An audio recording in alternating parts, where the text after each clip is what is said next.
Go and throttle up. Discovery Roger, go for deploy. And everybody in the shuttle program, the crew is go for launch. Roger, nice to be in orbit. We have followed in their footsteps to get us where we are today.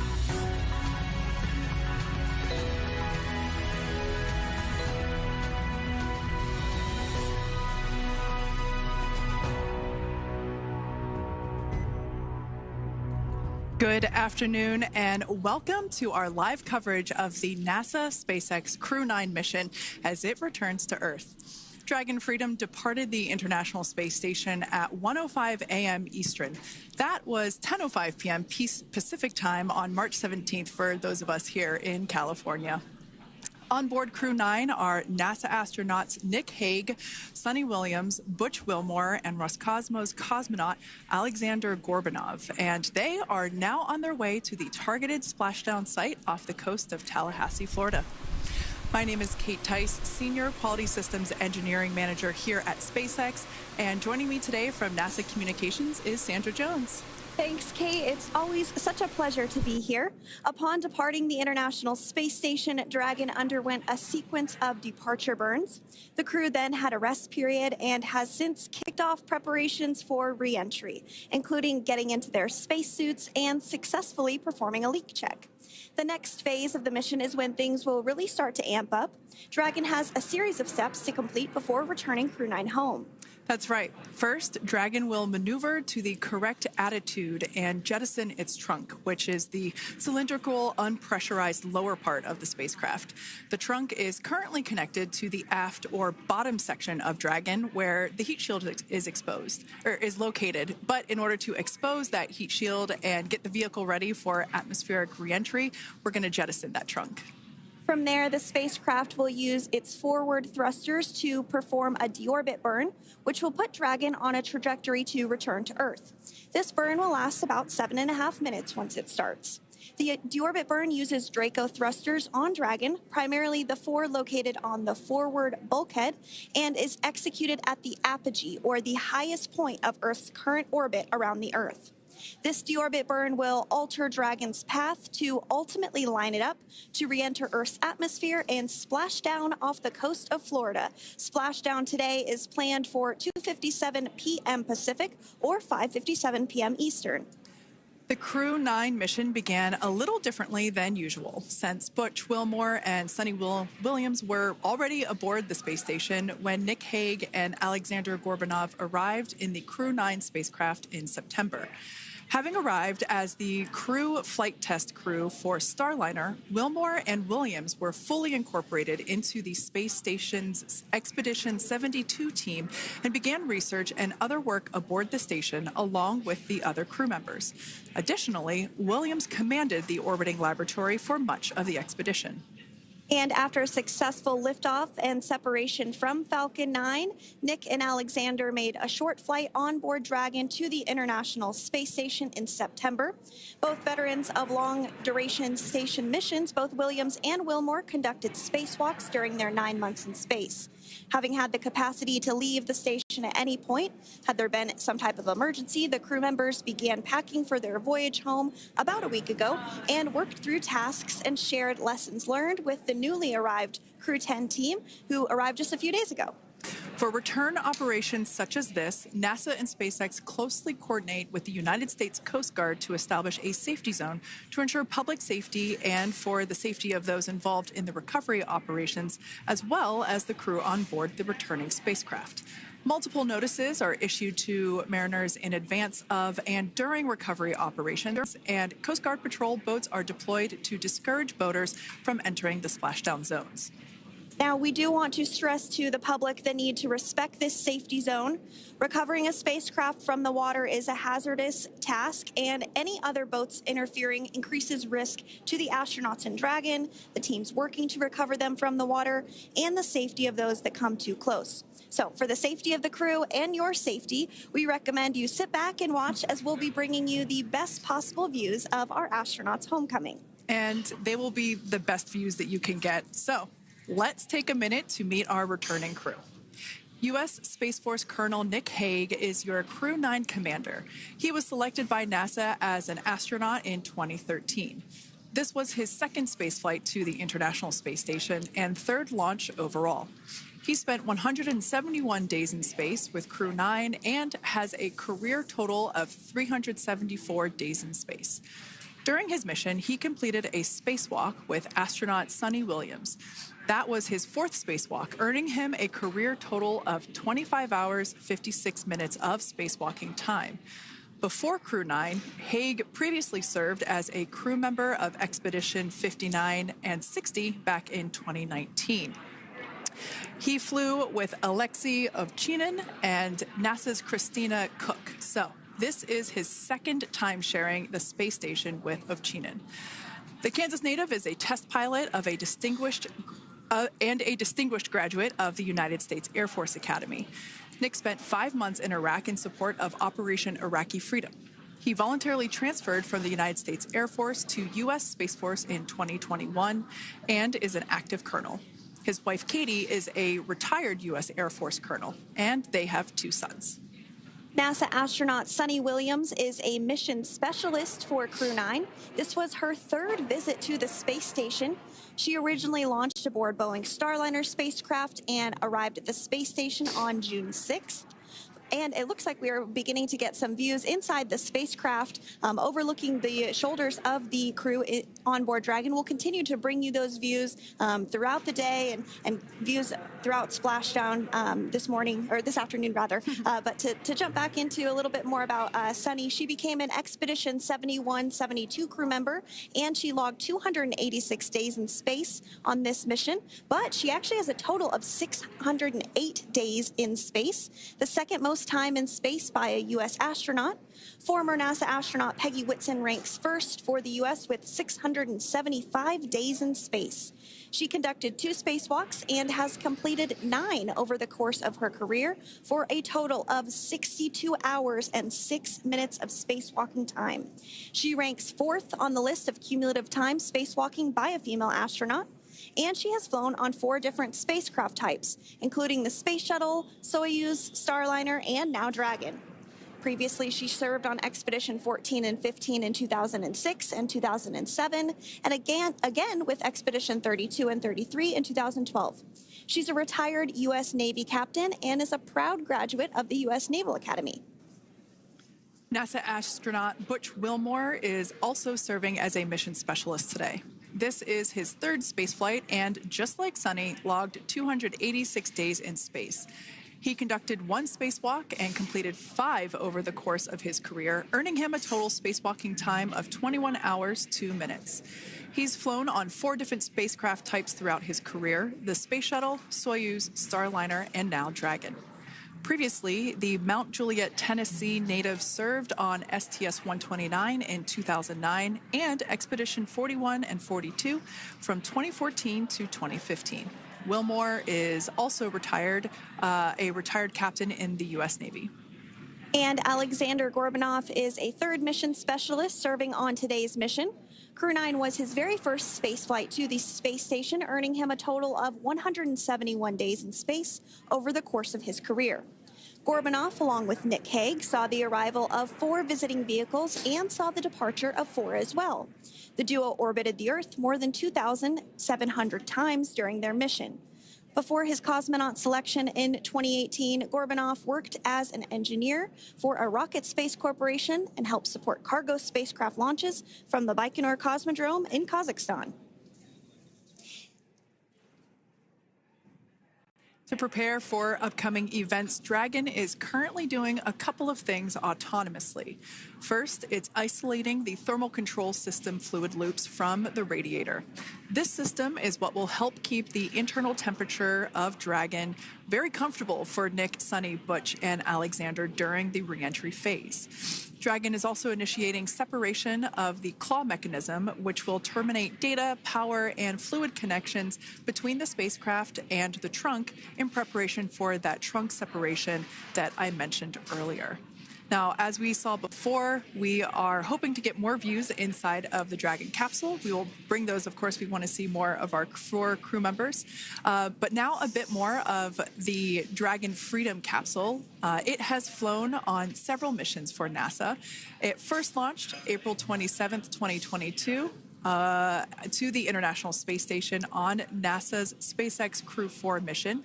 It was subsequently used for 2 private spaceflight missions to the space station for Axiom Space, Axiom Mission 2 in May 2023, and Axiom Mission 3 in January of 2024.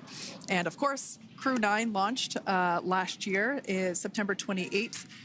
So yeah, a little bit about the Dragon Freedom capsule. Here, a view that we have once again between the shoulders of Commander Nick Hague, who is on the left-hand side of your screen there, and Mission Specialist Alexander Gorbanov there on the right.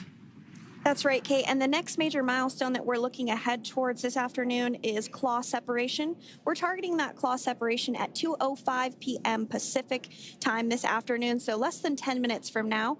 Continuing to get some views inside Dragon Freedom. To the far left there is NASA astronaut Butch Wilmore. And as you can see, the crew is suited up in their space suits. They are suited up in what we call dynamic phases of flight. So when they launch, when they dock, when they undock, when they return back for splashdown. We might hear some call outs on the loops about putting their visors down. That will happen just prior to deorbit burn. And you'll hear us pause when some of those communications happen. That's because we want to make sure that we are relaying the best information to you all, and so that you hear it as well. So if you do hear us pause, that is what we're doing. You also see they have their on there, and I know the gloves are pretty unique on the Dragon spacesuits, right? They're custom created? Yes, the spacesuit overall is custom fit for each astronaut. These gloves enable usage of the touchscreen panels that they have in front of them. We can't see it from this view, but that view we saw earlier between Alexander Gorbanov and Nick Hague, that is a touchscreen. It allows the crew to monitor everything that Dragon is doing, along with those tablets that they have there on their legs. So yeah, the spacesuit itself is intended to act as a mini spaceship, if you will, as once the visors are closed, it is able to maintain a pressure in the unlikely event of a depressurization event for Dragon. So there we can see those screens I was talking about. So there in the center, we've got the location tracker, as well as on the left-hand side, it's mapping out the operations that Dragon is executing. The crew has to remain well informed of all these things that Dragon is doing autonomously. That basically means that Dragon is flying itself. The crew has the ability to gain control of the capsule if necessary, but the capsule is essentially going to bring itself home. But of course, in order to be familiar with Freedom, SpaceX, deorbit sequence start in 5 minutes.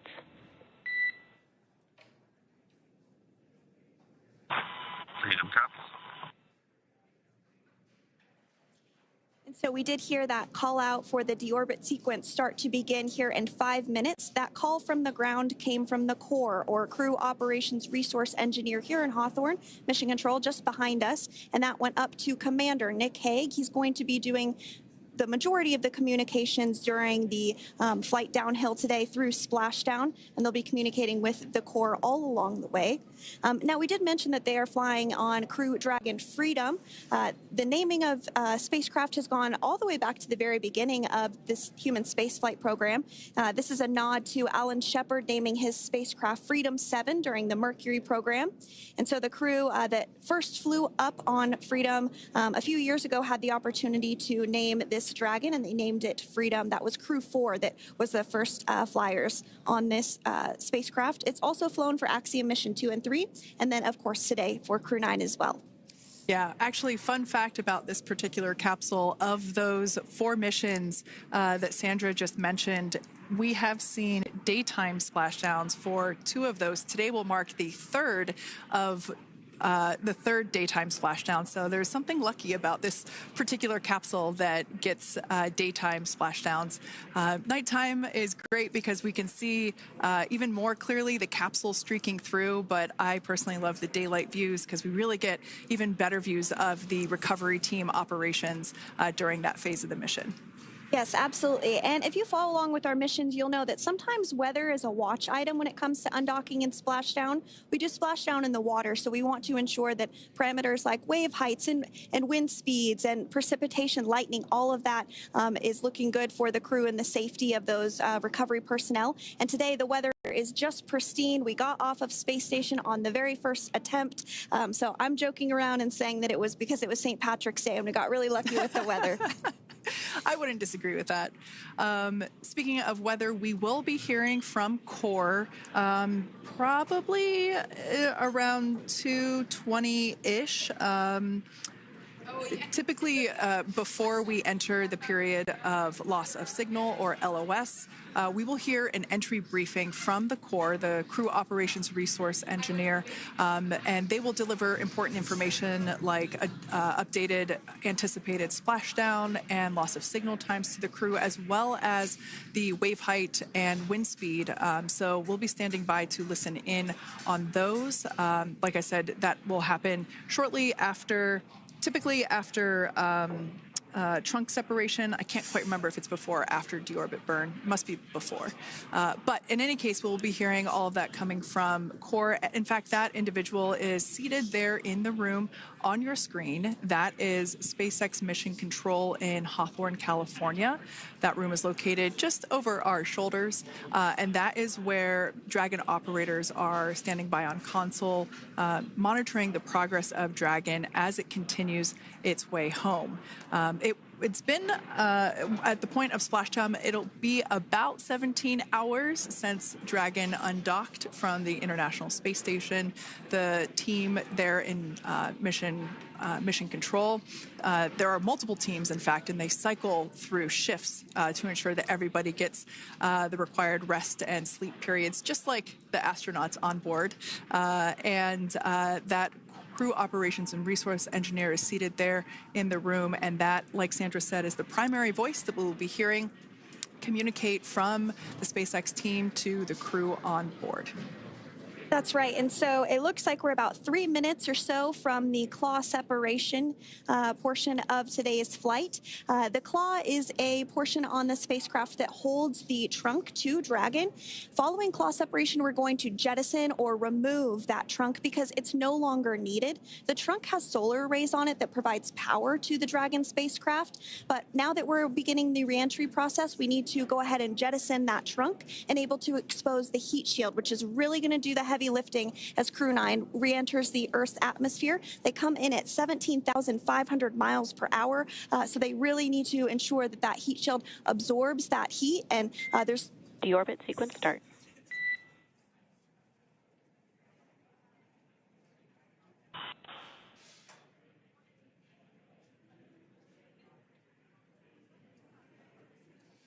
And so we did just get communications there that the deorbit sequence start has begun.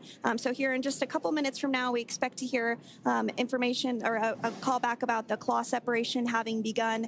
And again, that kicks off that trunk separation portion that I was discussing to remove that, expose the heat shield, and then eventually we'll have the deorbit burn. And we'll continue to walk you through all of these milestones as we approach them ahead of our splashdown at 2:57 p.m. Pacific time this afternoon, off the coast of Tallahassee, Florida. Yeah, we're very excited to bring the Crew 9 crew home. Sandra, we were talking about the trunk separation. That trunk is on a trajectory that will re-enter in the atmosphere and break up upon that re-entry. The heat shield itself is one of my favorite parts of the Dragon capsule.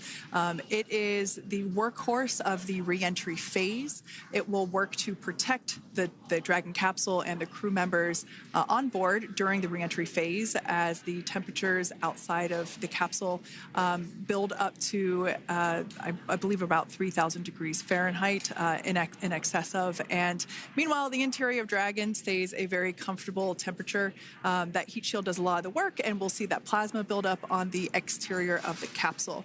As a result of the plasma that builds up, we will lose communications with the crew. This is known as loss of signal, or LOS. This is roughly a 10-minute period on average, even less than. I believe today it is probably about 6 or 7 minutes long.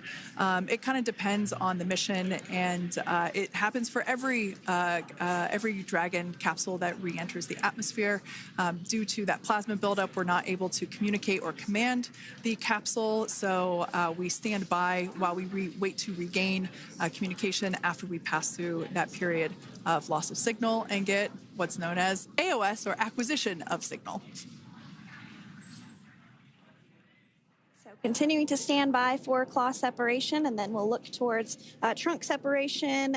It'll be just about a minute or so after that. That happens pretty rapidly in succession. Some of our milestones will take a little bit longer throughout the day. For example, we will have a deorbit burn after that will take about 7.5 minutes and helps get Dragon set up in the right trajectory to splash down in the Gulf off the coast of Florida. So continuing to stand by for claw separation.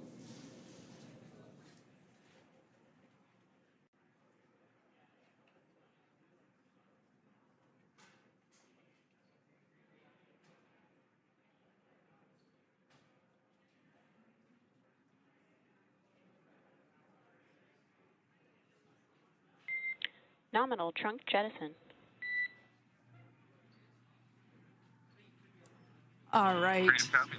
Great news there. That trunk has been jettisoned from the Dragon capsule. So the claw was separated. That's the mechanism that connects the telemetry and power between the Dragon capsule and the trunk. In order to expose the heat shield underneath Dragon, we had to jettison that trunk, and so we just got confirmation that that has happened. So that is great news. Basically means that telemetry is looking good, and that the nitrox system is primed for cabin and suit cooling, and the heat shield, like I said, is now exposed and ready for atmospheric re-entry.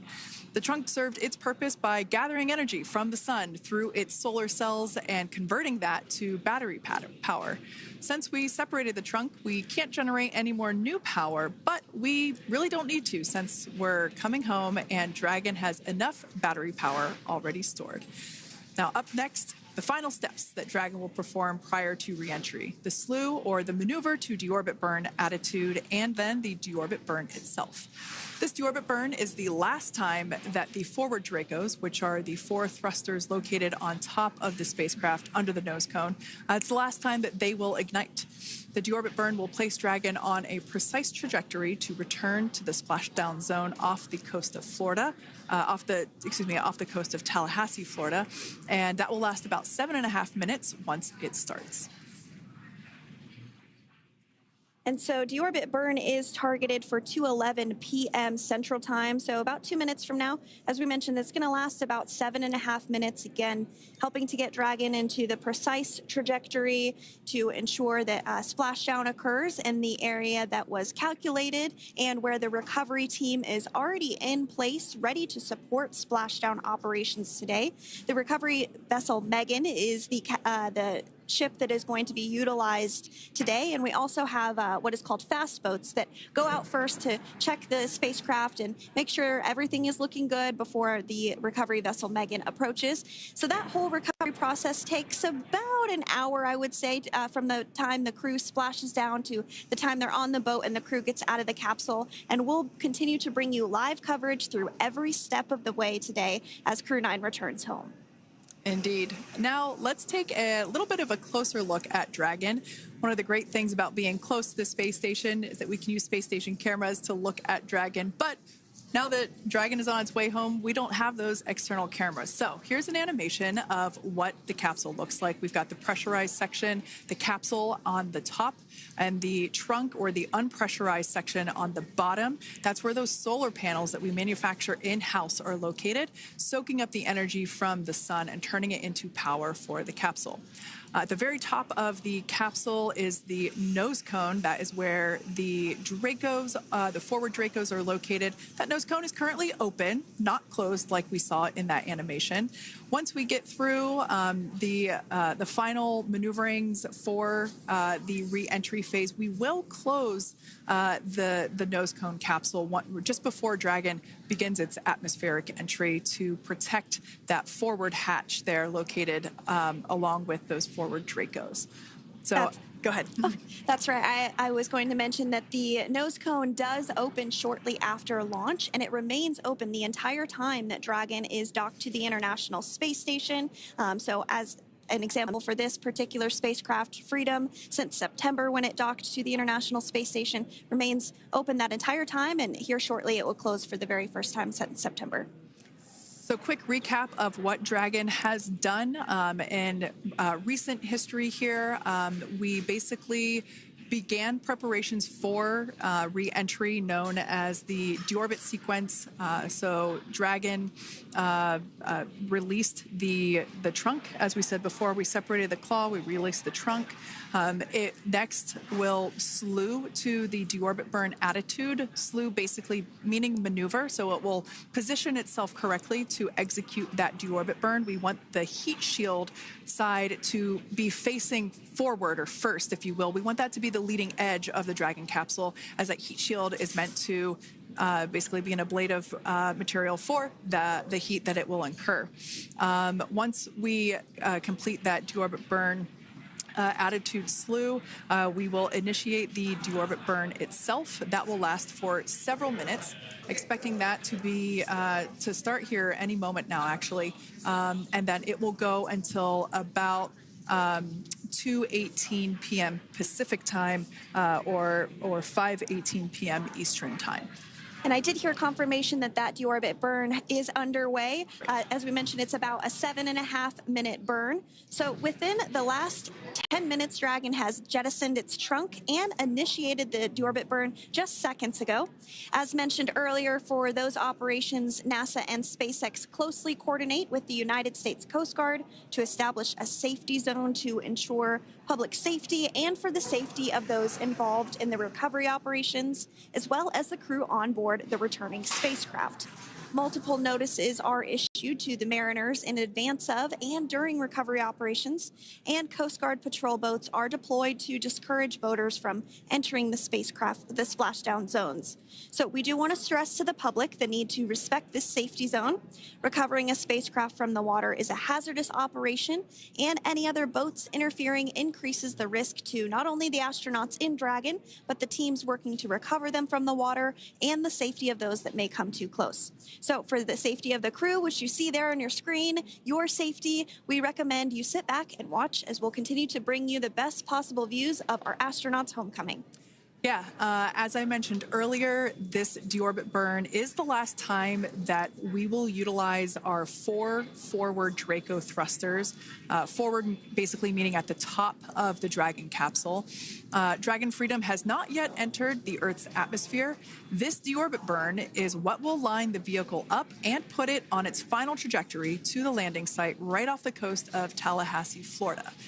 So basically, it is the last burn that the Dragon spacecraft executes and is what really locks it in for that precise landing. As you can see on your screen right now, Nick, Sunny, Butch, and Alexander are using their screens to keep tabs on the burn duration, the Draco firings, and trajectory details such as entry angle, spacecraft perigee, and how much distance remains until deorbit burn termination. As I mentioned earlier, Dragon is flying itself. So all the crew has to do is stay strapped into their seats and keep tabs on things. Although I must say, if I had one of those window seats, it would be pretty difficult to restrain myself. Now, with Nick, Sunny, Butch, and Alexander ready to deorbit and splash down back on Earth, they will be heading to one of 8 targeted sites supported by SpaceX and NASA. All of these sites are located off the coast of Florida, either in the Gulf of America or the Atlantic Ocean. Spreading the supported sites across multiple locations helps maximize the return opportunities for this mission and future crews, lowering the chance that we'll have to wave off due to bad weather. For those of you following along, you'll know that today's splashdown marks our final Dragon recovery on the East Coast. After 6 great years of successful recovery operations off the East Coast, we'll be moving all Dragon recovery operations back to the West Coast.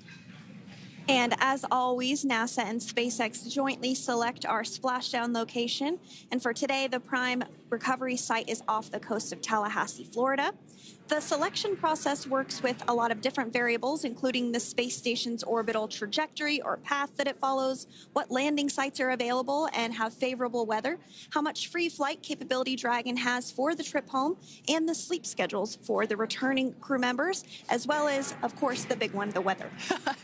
We'll start with calculating daily return options based off of the space station's current orbit and Dragon's capabilities to maneuver and line up for re-entry. The time from undock to landing at the primary site can vary from less than 6 hours to more than 39. Getting home the quickest comes with some obvious benefits, but we always have to make sure the crew is properly rested for dynamic operations, preventing us from scheduling 20-plus hour days for them, of course. Trajectory and ballistic experts provide the daily opportunities that would line up Dragon with the 7 landing zones and split them into what we call ascending and descending opportunities. Dragon uses its Draco thrusters after leaving station to execute a series of altitude-lowering maneuvers and to line up with the selected primary site. It can also change to different alternative sites while in a free flight if sudden weather moves in that we may need to avoid. So, as we mentioned, weather is something we're constantly looking at, making the final call to proceed about 2.5 hours before the crew undocks. So, for the Crew 9 return, we looked at a number of weather items. Some of the obvious ones are no rain or a chance of lightning in the recovery zone, both for the safety of the crew inside Dragon and the recovery teams in the water. And we're also looking for wind speeds to be less than 15 feet per second or about 10 miles per hour, and relatively calm seas so that we can safely execute recovery operations, which includes landing a helicopter on the recovery ship to fly Nick, Sunny, Butch, and Alexander back to Florida. Once Dragon began flying today, we had a number of additional checkpoints to either proceed towards the primary site, head to the alternate, or select a new zone based on real-time weather data. These checks happened all the way up until we were in the final hours before the deorbit burn, which has just about a minute or so left in it. And this is the last burn in the trip home that commits Dragon to re-entering the Earth's atmosphere. Now, we are currently waiting to conclude the deorbit burn. We've got less than a minute until that finishes. We will expect to hear a call out for nominal burn, which will confirm completion of that deorbit burn for Dragon Freedom. We can see images there from the touchscreen display panels that the crew utilizes in flight. We can see the visualization of exactly which one of the 4 forward Draco thrusters are firing. That's why you have kind of like a strobe effect there.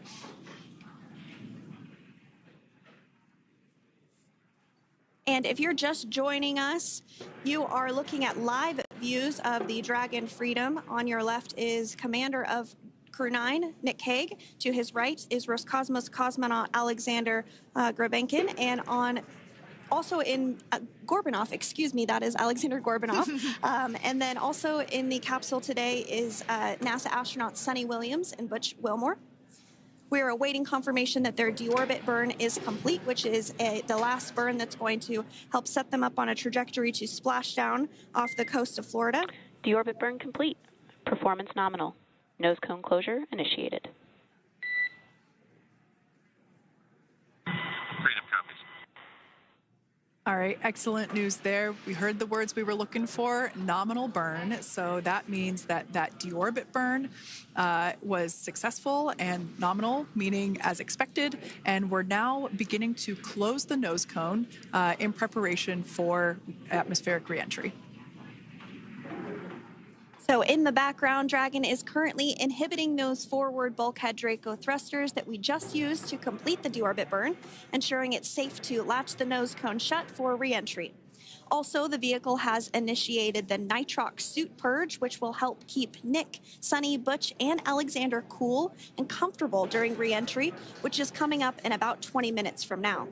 At this point, the nose cone is closing and protecting the forward hatch for re-entry, and the crew are using their screens to continue to monitor the locking of the nose cone, which is done by a set of hooks. And as we mentioned earlier, that nose cone has remained open since September, so this is the first time it's closing in a few months.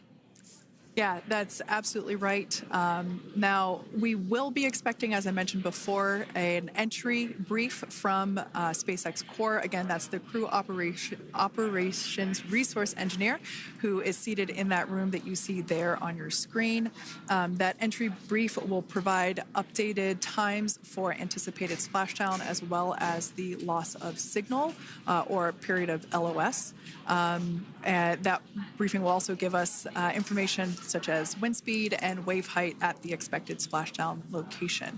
But all in all, everything has been great today. All events have been executed on time as expected, and we are looking forward to a splashdown of the Crew 9 crew at about 5:57 p.m. Eastern Time or 2:57 p.m. Pacific Time. Between now and then, things are going to start moving quite quickly. In fact, if anything, this will have seemed like the slower part of the reentry phase. We're going to go through, like I said, that period of loss of signal or LOS. That period is a few minutes long where we are unable to communicate or command the capsule due to the plasma that builds up on the exterior of the capsule. That period, like I said, lasts for a couple minutes. You will start to hear SpaceX Core hail the Crew 9 crew a little bit earlier than expected because we, in the past, have actually regained communications a couple minutes earlier than initially anticipated. So we'll go through that period of loss of signal, that entry period, that specifically when when the Dragon spacecraft is re-entering through the atmosphere. Approximately at about 18,000 feet when the capsule is traveling at 350 miles per hour. We will see our first views of parachutes for the day. It's one of my favorite moments of return sequences is when we get to see the drogue parachutes. We'll see the drogues come out. Those drogues will help slow the vehicle down to about 119 miles per hour. And then that is when the main parachutes will come out from the Dragon spacecraft and then ultimately end in splashdown.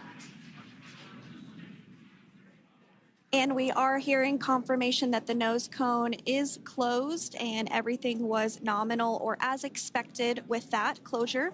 So as we begin the second half of entry, Dragon is now beginning to inject cooled nitrox into the air being delivered to the spacesuits worn by Nick, Sunny, Butch, and Alexander. Again, this is what will allow the crew to remain comfortable while external temperatures reach 3,500 degrees Fahrenheit as they re-enter the Earth's atmosphere. So the heat shield is pointing forward, leading Dragon to the landing site. Yeah. Now, speaking of the heat shield, Dragon's primary heat shield is comprised of PICA 3.0, which stands for Phenolic Impregnated Carbon Ablator.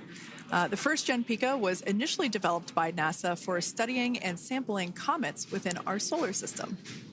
SpaceX partnered with NASA to develop PICA X, which was the second-generation product used on all Dragon 1 cargo resupply service missions that resupplied the International Space Station on 20 missions.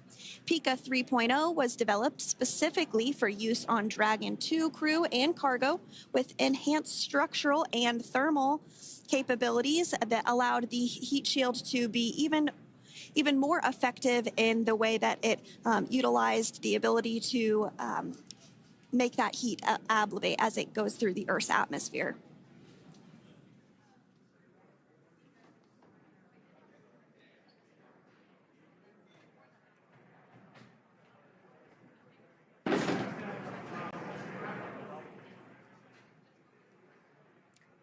The remainder of Dragon is composed primarily of a SpaceX proprietary ablative material. It's another class of thermal protection which is lighter weight versus PICA and protects the underlying composite structure during reentry to ensure the structural capabilities are maintained.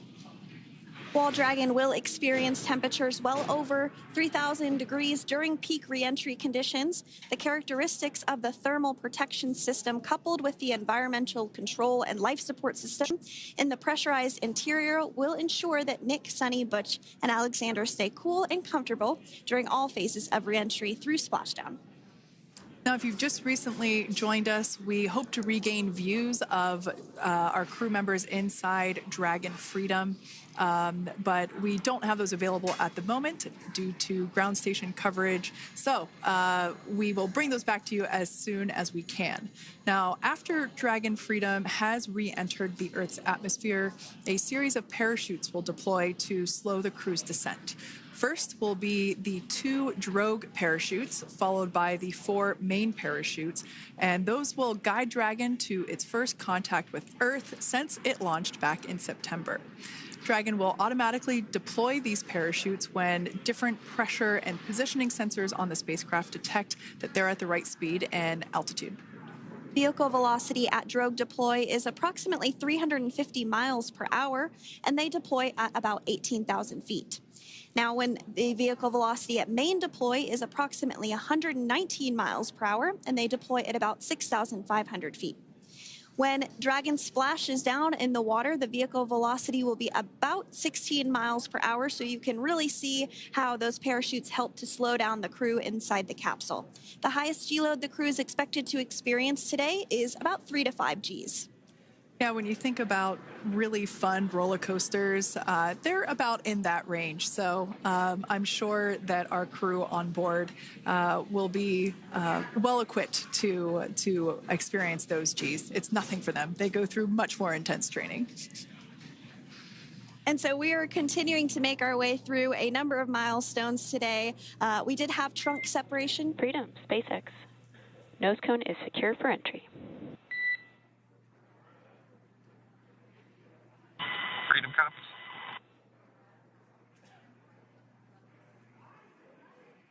All right, great news there. That tells us that the final physical configuration change for Dragon is complete. We have closed that nose cone. This is the last physical change that Dragon undergoes prior to re-entering the Earth's atmosphere.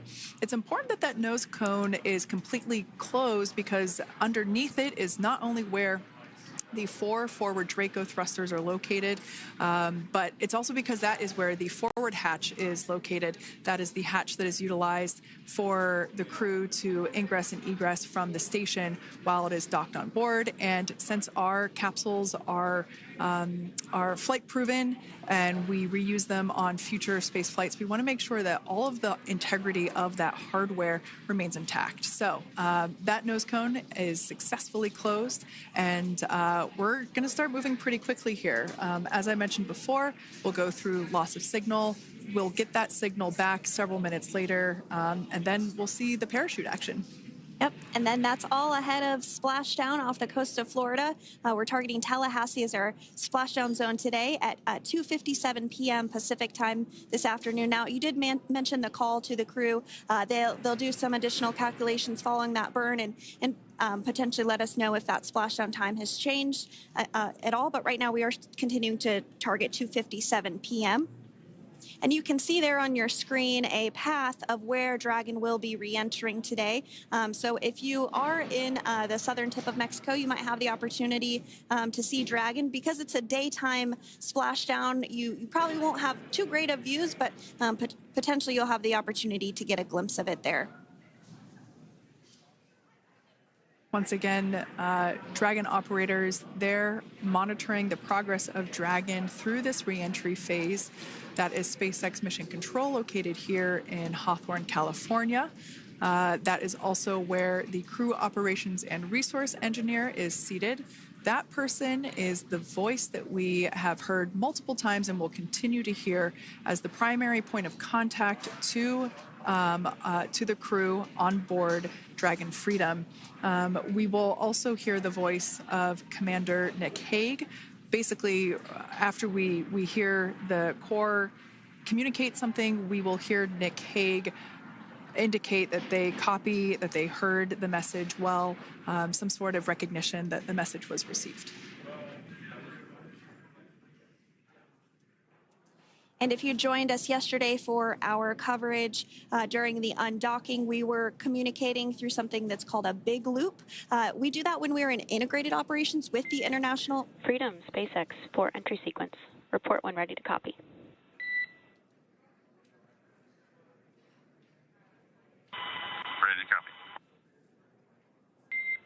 All right, I've got some updated times for you. Our COM blackout start time is 2144. Our COM blackout end time is 2151. And our splashdown time is the same per your displays, 2157.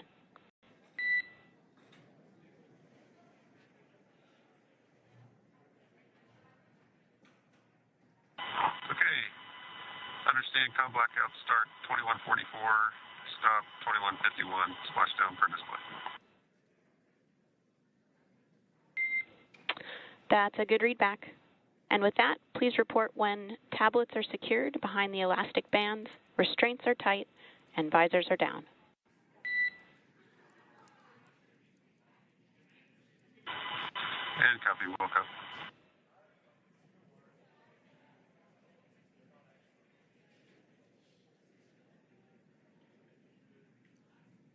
And with that communication from the Corps or Crew Operations Resource Engineer here in Hawthorne to Commander Nick Hague of Crew Dragon Freedom, we did hear that the loss of signal period is still at 2:44 p.m. Pacific, but we had a 1-minute adjustment to the acquisition of signal. That's going to now be at 2:51 p.m. Pacific time. However, our splashdown time remains the same at 2:57 p.m. Pacific time this afternoon off the coast of Tallahassee, Florida.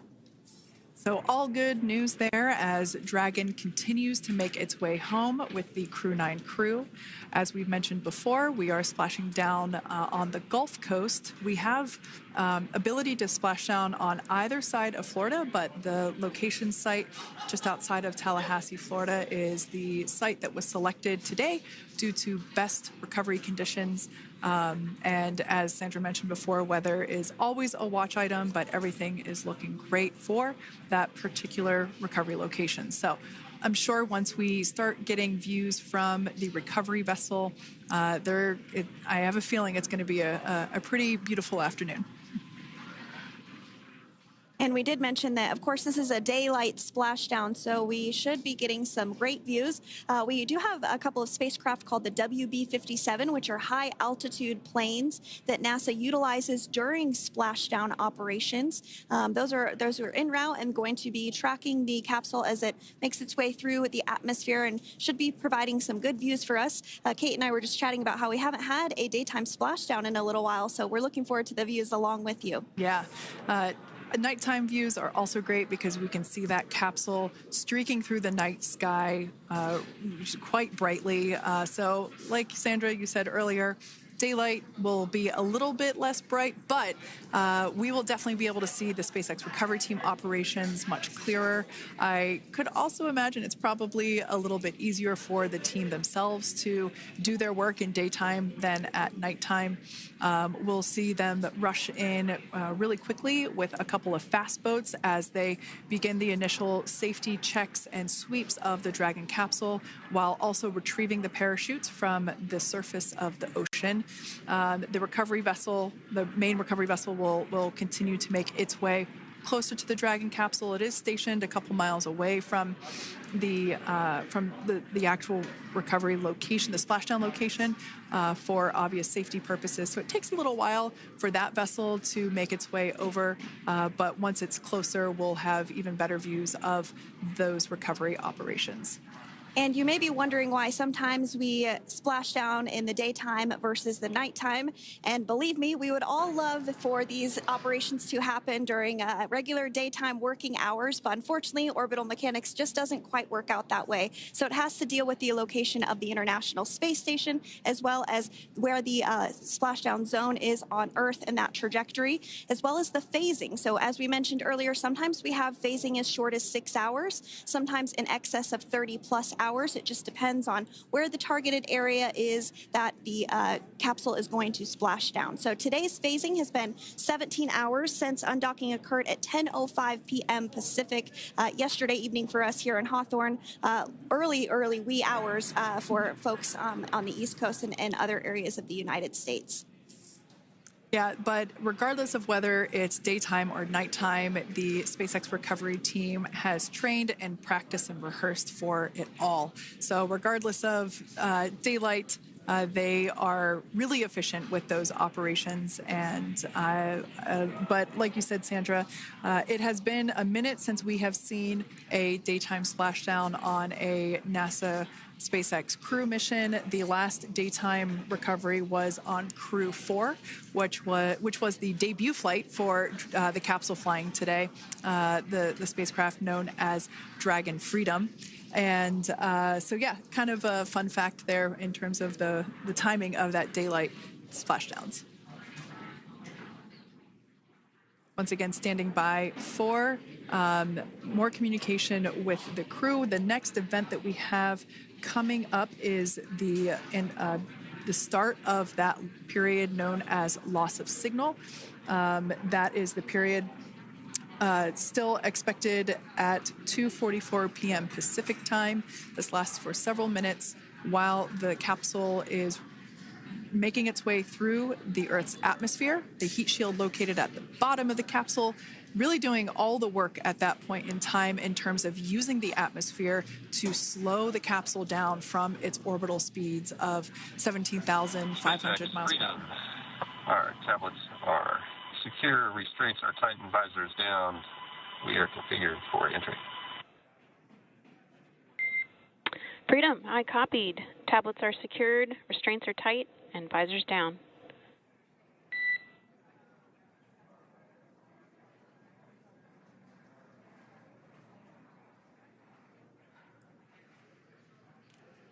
All right, great news there in terms of continuing to make progress. That back and forth communication we heard was just letting Core know that per their instructions, Crew 9 has now put away everything that was necessary in order to begin the re-entry, including those tablets that were located on their legs. Those are now stowed away. They've tightened that safety harness that we see there, and the visors are now down. So with all that being said, let's take a minute to meet our returning crew. U.S. Space Force Colonel Nick Hague is your Crew 9 commander. He was selected by NASA as an astronaut in 2013. This was his second spaceflight to the International Space Station and third launch overall. He spent 171 days in space with Crew 9 and has a career total of 374 days in space. During his mission, he completed a spacewalk with astronaut Sunita Williams.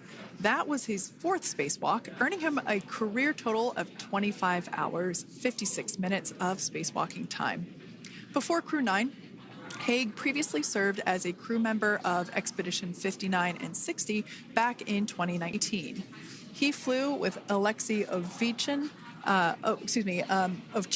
and NASA's Christina Cook. So this is his second time sharing the space station with Ovchinin. The Kansas native is a test pilot and distinguished graduate of the United States Air Force Academy. Nick spent 5 months in Iraq in support of Operation Iraqi Freedom. He voluntarily transferred from the United States Air Force to U.S. Space Force in 2021 and is an active colonel. His wife, Katie, is a retired U.S. Air Force colonel, and they have 2 sons.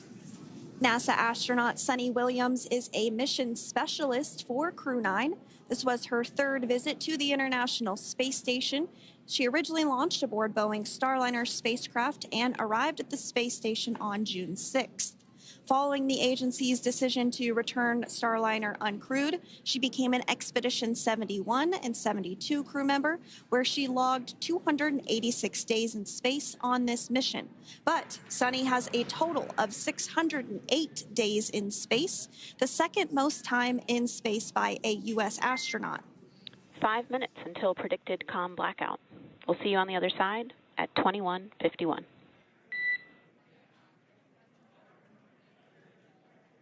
21:51. Talk to you soon. And with that call out from the crew operations resource engineer to Commander Nick Hague, letting them know that everything is looking good ahead of the loss of signal period. We will see the crew on the other side of the loss of signal period at 2:51 p.m. Pacific time this afternoon. Continuing on about Sunita Williams, who has a total of 608 days in space, the second most time in space by a U.S. astronaut. Former NASA astronaut Peggy Whitson actually ranks first for the U.S. with 675 days in space. Sunny conducted 2 spacewalks and has completed 9 over the course of her career for a total of 62 hours, 6 minutes of spacewalking time. She ranks 4th on the list of cumulative time spacewalking by a female astronaut, and she has flown on 4 different spacecraft types, including the Space Shuttle, Soyuz, Starliner, and now Dragon. Previously, she served on Expedition 14 and 15 in 2006 and 2007, and again with Expedition 32 and 33 in 2012. She's a retired U.S. Navy captain and is a proud graduate of the U.S. Naval Academy and was the first astronaut to run a marathon in space. Pretty awesome stuff. Now, NASA astronaut Butch Wilmore is also serving as a mission specialist today. This is his 3rd spaceflight and, just like Sunny, logged 286 days in space. He conducted 1 spacewalk and completed 5 over the course of his career, earning him a total spacewalking time of 21 hours and 2 minutes. He's flown on 4 different spacecraft types throughout his career: the Space Shuttle, Soyuz, Starliner, and now Dragon. Previously, the Mount Juliet, Tennessee native served on STS-129 in 2009 and Expedition 41 and 42 from 2014 to 2015. Wilmore is also a retired captain in the U.S. Navy. Next up is Alexander Gorbanov, who is a 3rd mission specialist serving on today's mission.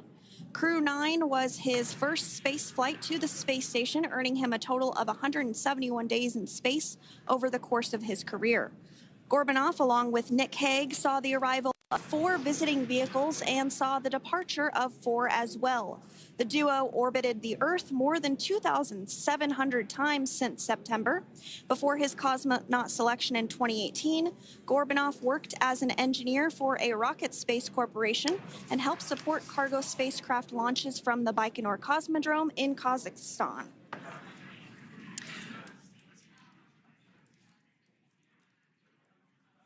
So if you are just joining us, we are continuing to bring you live coverage of Crew 9's return to Earth following their mission aboard the International Space Station, where they completed science and research investigations.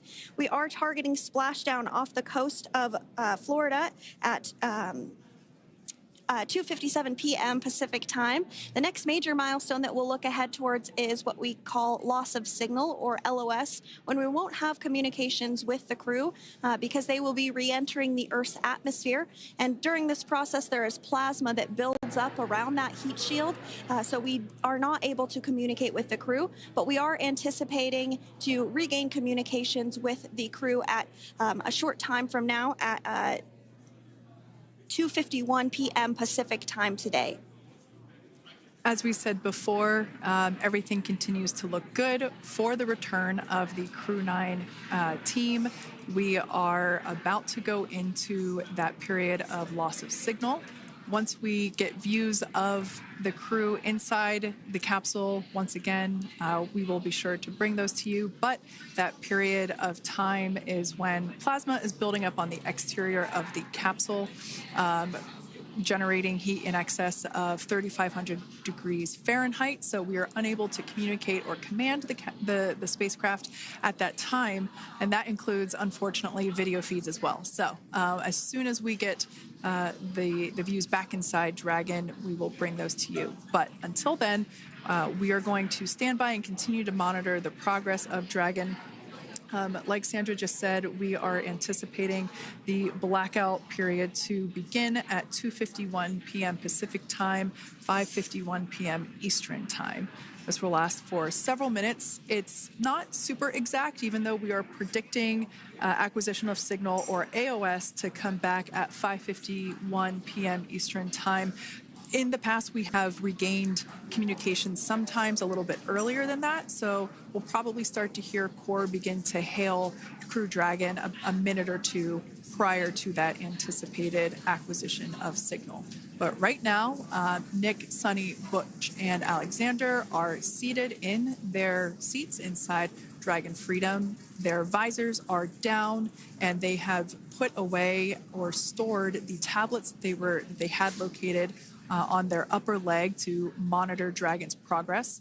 Now they will be utilizing the touchscreen displays where the current operation and future operations will be displayed as they are able to monitor Dragon's progress continually. As I said before, Dragon is autonomous, meaning it is flying itself. So the crew stands by and monitors, and those touchscreen displays are what will be allowing them to do so and prepare for events such as parachute deploy. And while on board the International Space Station, Nick, Sunny, Butch, and Alexander contributed to over 900 hours of science and research investigations, which is really the key purpose of the International Space Station. Now, the International Space Station is celebrating a major milestone this year where they will be celebrating 25 years of continuous human presence in November. So if you're younger than 25 years, you've never known a day where there hasn't been a human living and working aboard the International Space Station, contributing to key science and research investigations that impact our lives here on Earth. There's research being done on Parkinson's, on osteoporosis, on cancer research, and a variety of other studies. Additionally, the microgravity laboratory provides a jumping off point for us as we venture back to the moon and onto Mars through longer duration space flights. One such example that the crew worked on during this mission was an alternative exercise device. In microgravity, the crew has to exercise for about 2 hours a day because they're not having the effects of gravity on their body. So to prevent bone and muscle loss, we counteract that with 2 hours of exercise per day. On board the International Space Station, they have 3 ways in which they can exercise. They have a bike, they have a treadmill, and they have a similar to a weightlifting machine that counteracts the microgravity environment. But a particular experiment that this crew tested out was a combination of all 3 of those in one smaller device, and this is really critical as we continue on to the moon, Mars, and beyond, because space is really important in spacecraft. So if we have something smaller that the crew might be able to utilize, that can potentially help us venture out even further into the solar system. So science is really the name of the game when it comes to the International Space Station. Some of the other science highlights that took place during this increment that are particularly interesting to me was we had the first wooden satellite that was deployed. This is a study to see if other materials might be more resourceful or renewable in space. So I'm really excited to see the results of that one as well. Additionally, we had a couple of spacewalks that took place to not only provide maintenance to the International Space Station, but also where we swabbed the outside of the space station near vents to see if any microbes that we all have microbes on us, to see if any of those could survive in the harsh environment of space, which again is very important for us to know and understand as we continue to the moon, Mars, and beyond. Very exciting stuff. Now, at this point, we have now entered the communications blackout period for the Dragon spacecraft. This lasts approximately 7 minutes due to plasma formation around the spacecraft itself. During this time, no vehicle telemetry is received by mission control or the recovery team, and no external commanding of the vehicle or voice communication is possible. But as a reminder, Dragon is designed to fly itself. During re-entry, the vehicle will be slowing down from orbital velocity, which is approximately 17,500 miles per hour. The top temperature that Dragon will experience upon re-entry is 3,500 degrees Fahrenheit. This blackout period, as I said before, we expect it to last about 7 minutes today, concluding at 5:51 p.m. Eastern Time or 2:51 p.m. Pacific Time. We right there have our first view of Dragon Freedom coming home to Earth. And that view is from the WB-57, which is one of NASA's high-altitude planes that is tracking. Now, because of the way that this camera is configured, it does look like it is dark, but it is indeed daytime, and you're beginning to see that plasma trail as Dragon re-enters the Earth's atmosphere. All of that is expected. We are anticipating an acquisition of signal around 2:51 p.m. Pacific Time, so just minutes from now, and you may hear the core begin to hail out or call Dragon for communications and see if we can potentially get communications with them a little bit earlier. Following this, we'll have two events in rapid succession. We'll have the drogue parachutes deploy at 2:53 p.m. Pacific, followed by the mains just 1 minute later at 2:54 p.m. Pacific time, ahead of a splashdown at 2:57 p.m. Pacific time off the coast of Tallahassee, Florida.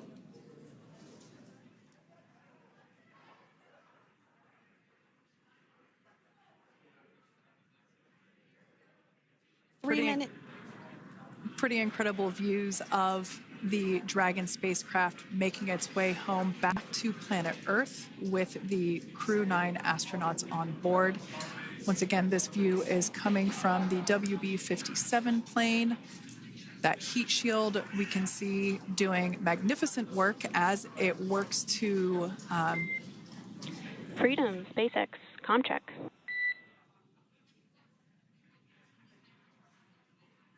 All right, we're going to start hearing the SpaceX Crew Operations Resource Engineer. SpaceX Freedom is with you. 4.16. Enjoying the ride.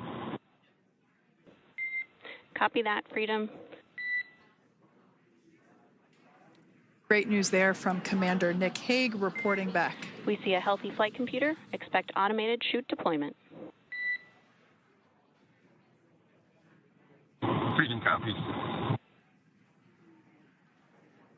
Like we said before, things moving very quickly as Dragon Freedom makes its way home. Next event coming up will be deployment of the drogue parachutes. This occurs around 18,000 feet.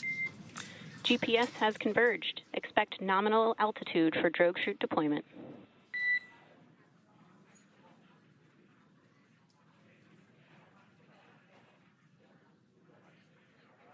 We're about 2 minutes away from deployment of those drogue parachutes.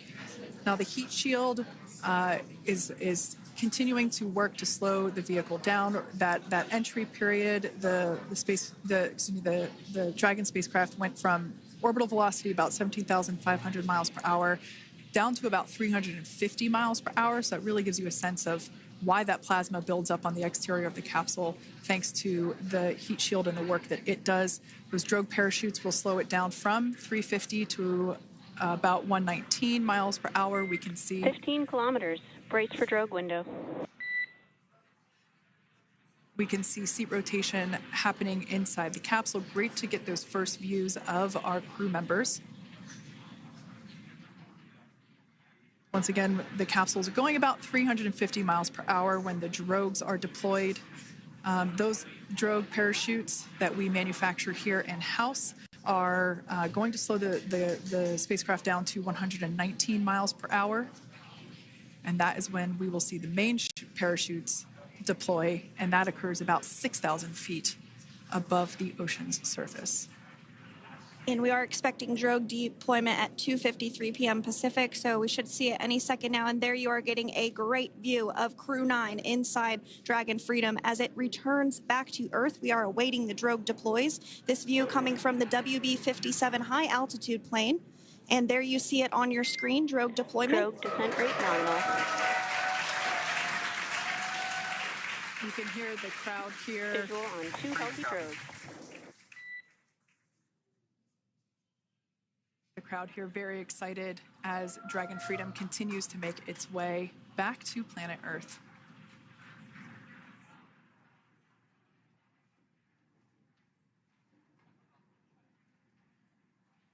Next up, we'll stand by for the main deployment of the parachutes.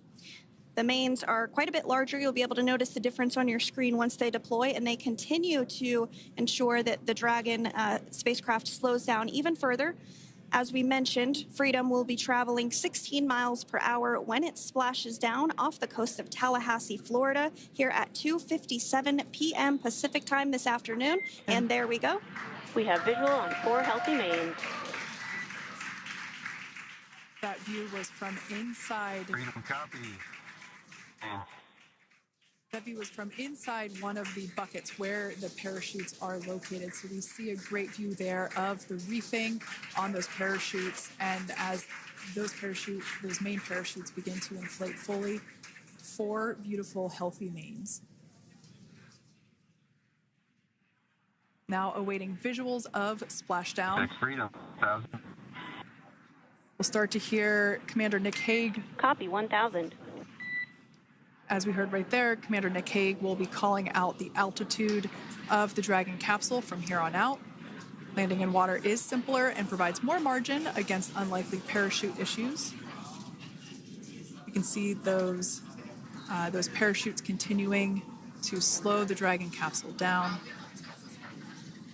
And if you're just joining us, you're looking at 800 meters. a live view of Crew 9, just minutes away from splashing down off the coast of Tallahassee, Florida. Splashdown 2 minutes from now at 2:57 p.m. Pacific. We do have 4 healthy mains really doing the job there. Just breathtaking views of a calm, glass-like ocean off the coast of Tallahassee, Florida. Crew 9 just minutes away from splashing down. This is really such an incredible shot.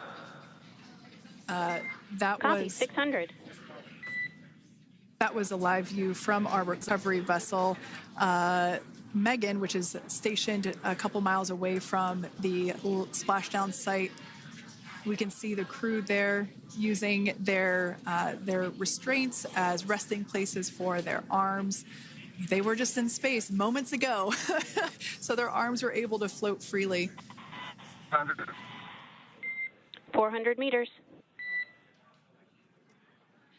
This is a gorgeous bluebird day here that we have for the splashdown of Crew 9. It's incredible to think that the Dragon capsule just minutes ago was going over 17,000 miles per hour and now gently coasting to a soft splashdown. 200. Copy, 200 meters. Brace for splashdown.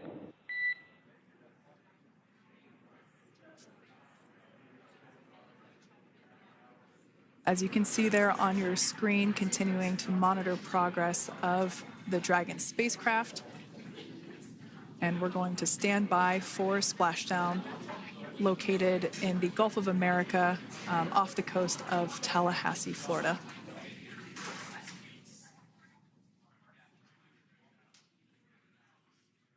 And splashdown. Crew 9 back on Earth.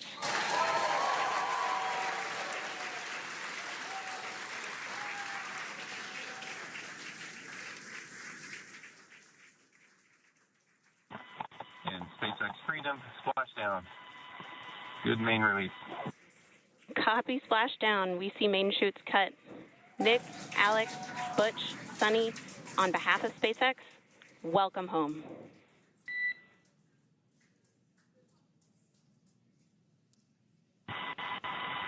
It is an amazing, what a ride. I see a capsule full of grins ear to ear.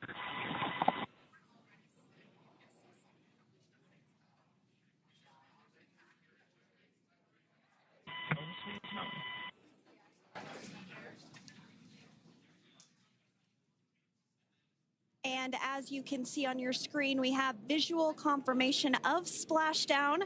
Dragon Freedom has returned home and NASA astronauts. System safety verifications are in progress. We'll report back when recovery personnel are en route.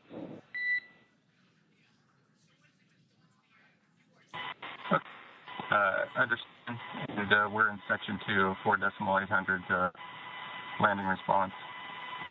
And looking for your word on if it is necessary.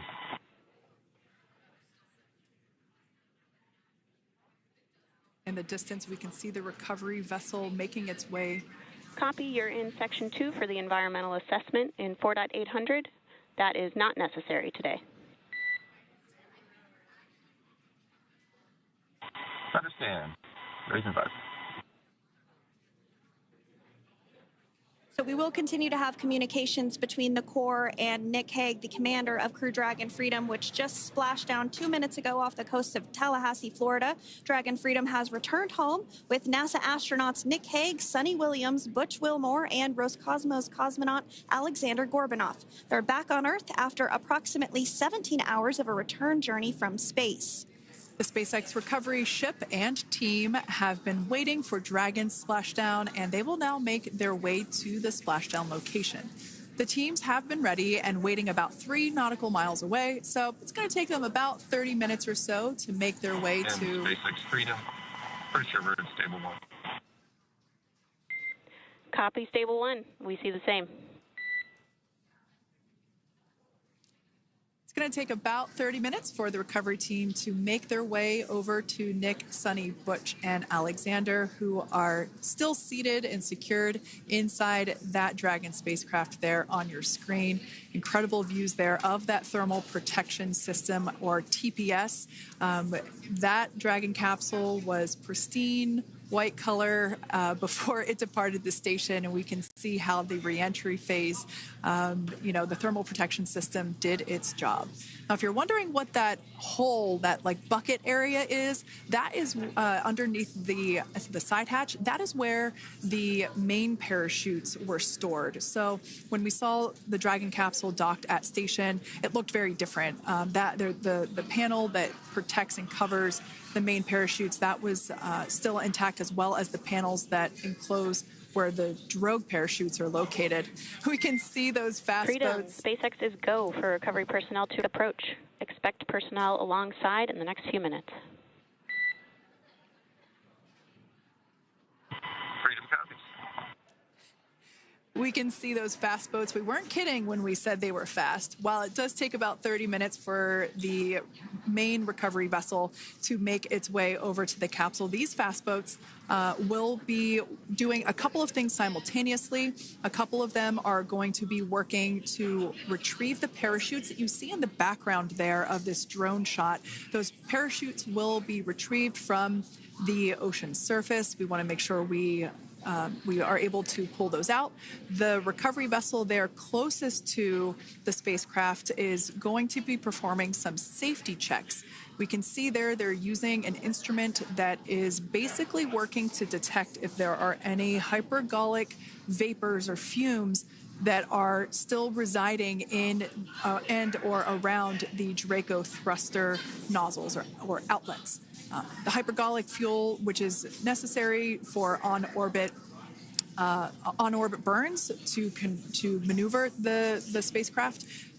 Unfortunately, those hypergolics are unable to be breathed. They are toxic, and so this team here is doing those initial safety checks to make sure that it is safe for the rest of the recovery team to approach the spacecraft. They're also checking to make sure that any residuals from the pyros are safe and are not going to cause any issues. We can see the team working their way around the spacecraft to do these these sniff tests on all of those Draco thrusters. And as we continue to await the recovery of our Dragon spacecraft with NASA astronauts Nick Hague, Sunny Williams, Butch Wilmore, and Roscosmos cosmonaut Alexander Gorbanov inside, Dragon has autonomously completed several steps to safe itself following splashdown. We are continuing to see Dragon in what is known as Stable 1 configuration. That's kind of the ideal configuration following splashdown. It's upright, and the Dragon capsule's in the right configuration for it to be hoisted into the recovery vessel Megan, which you do see a little ways off in your screen approaching. Dragon will continue to remain live on air with you through that recovery process, all the way through the point where the crew is extracted from the Dragon spacecraft. Now, if you are just joining us, the mission has gone smoothly so far. Dragon successfully splashed down off the coast of Tallahassee, Florida at 2:57 p.m. Pacific, 5:57 p.m. Eastern Time this afternoon. Approximately 17 hours prior to splashdown, Dragon autonomously undocked from the International Space Station, completed a series of departure burns, jettisoned its trunk section, and performed its final burn, the deorbit burn.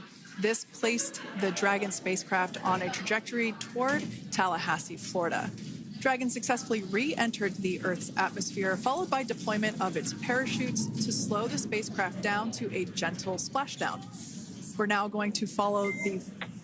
Freedom. Hypergol sweeps and unfired ordnance checks are nominal. Rigging is in progress. Approximately 25 minutes until capsule lift. stand by for PMC with SpaceX Flight Surgeon.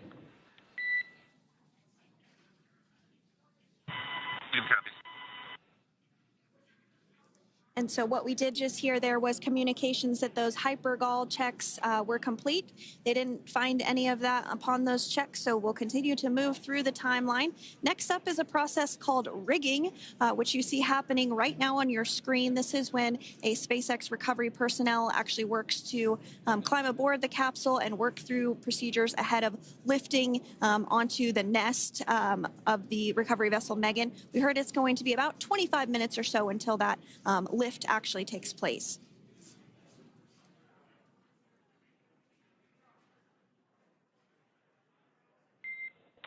Okay, Freedom, the next call will be from the SpaceX Flight Surgeon on Dragon to Ground Private. Understand. Thank you.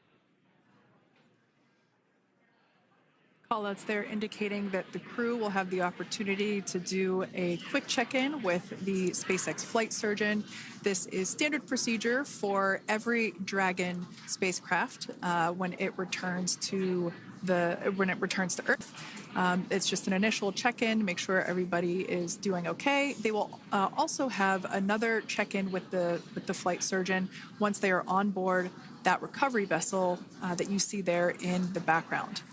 We can now see that SpaceX recovery team member they're on top of the Dragon spacecraft. They are going to be working to... And Crew Dragon has since completed steps ahead of its splashdown at 2:57 p.m. Pacific, and we're now stepping through procedures to get Dragon hoisted up onto the Megan recovery vessel and get the crew extracted out of the spacecraft. And you did see some of the parachutes that were near the spacecraft. Upon detection of landing, Dragon automatically releases those main parachutes to prevent wind from pulling the spacecraft. Dragon then automatically safes any pyrotechnics that may still be present on the vehicle and may automatically perform additional minor system reconfigurations. The astronauts will remain seated and in their suits at this point, but the onboard air conditioning keeps things temperature controlled inside the spacecraft so the crew remains comfortable, and the communication systems... Freedom, SpaceX, ComCheck. SpaceX, this is Freedom. We have loud and clear. Copy that, Freedom. Have you loud and clear as well, and Dragon to Ground is no longer private. Understand, thank you. As we saw there on the screen, we have a couple of fast boats in the recovery fleet that have quickly moved into the splashdown location. They are being followed by one of the main recovery vessels, which will move into position upwind of the spacecraft. The two fast boats have very specific roles. Excuse me. The first approach is focused on immediate safety inspection, as we saw. They do this for spacecraft integrity and checking for any presence of those hypergolic propellant vapors. And this ensures that it is safe for the recovery vessel to approach Dragon. Once Dragon is cleared for full approach, as we heard is the case today, the team begins rigging the spacecraft for water recovery by the recovery ship.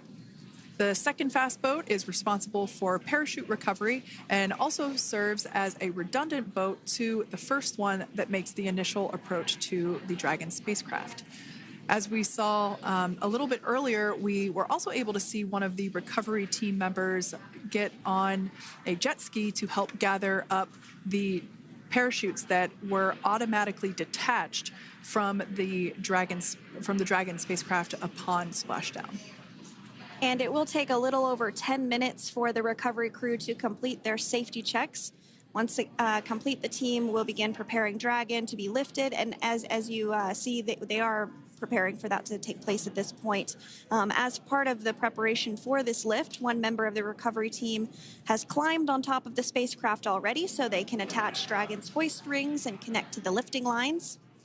It will take us less than an hour to raise Dragon to the recovery boat and remove the crew from the spacecraft. After medical checkouts, the crew will return to land within 4 hours by helicopter. And if no additional medical assistance is needed, the crew will board a waiting NASA plane and depart for Houston.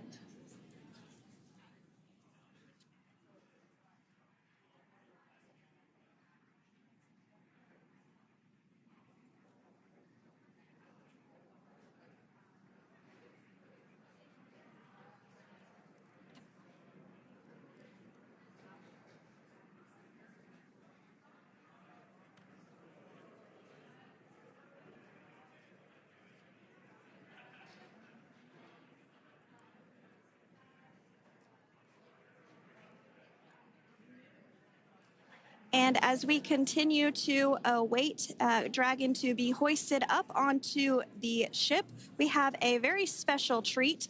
NASA Public Affairs Officer Jaden Jennings, who is actually on the recovery vessel and had a bird's eye view of the splashdown today. Jaden, how are you? How was the view from the recovery vessel? Hi, Sandra. How do you hear me? I've got you loud and clear, Jaden. It's so great to hear you. Awesome. So splashdown, Sandra, was nothing Freedom, short of be advised. spectacular. We are transitioning the forward link. Comm will be unavailable for approximately 5 minutes. Freedom comes.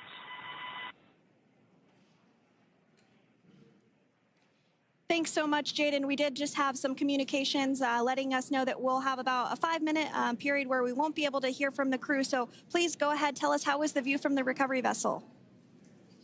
Absolutely. Yeah, I was mentioning earlier, splashdown was nothing short of spectacular.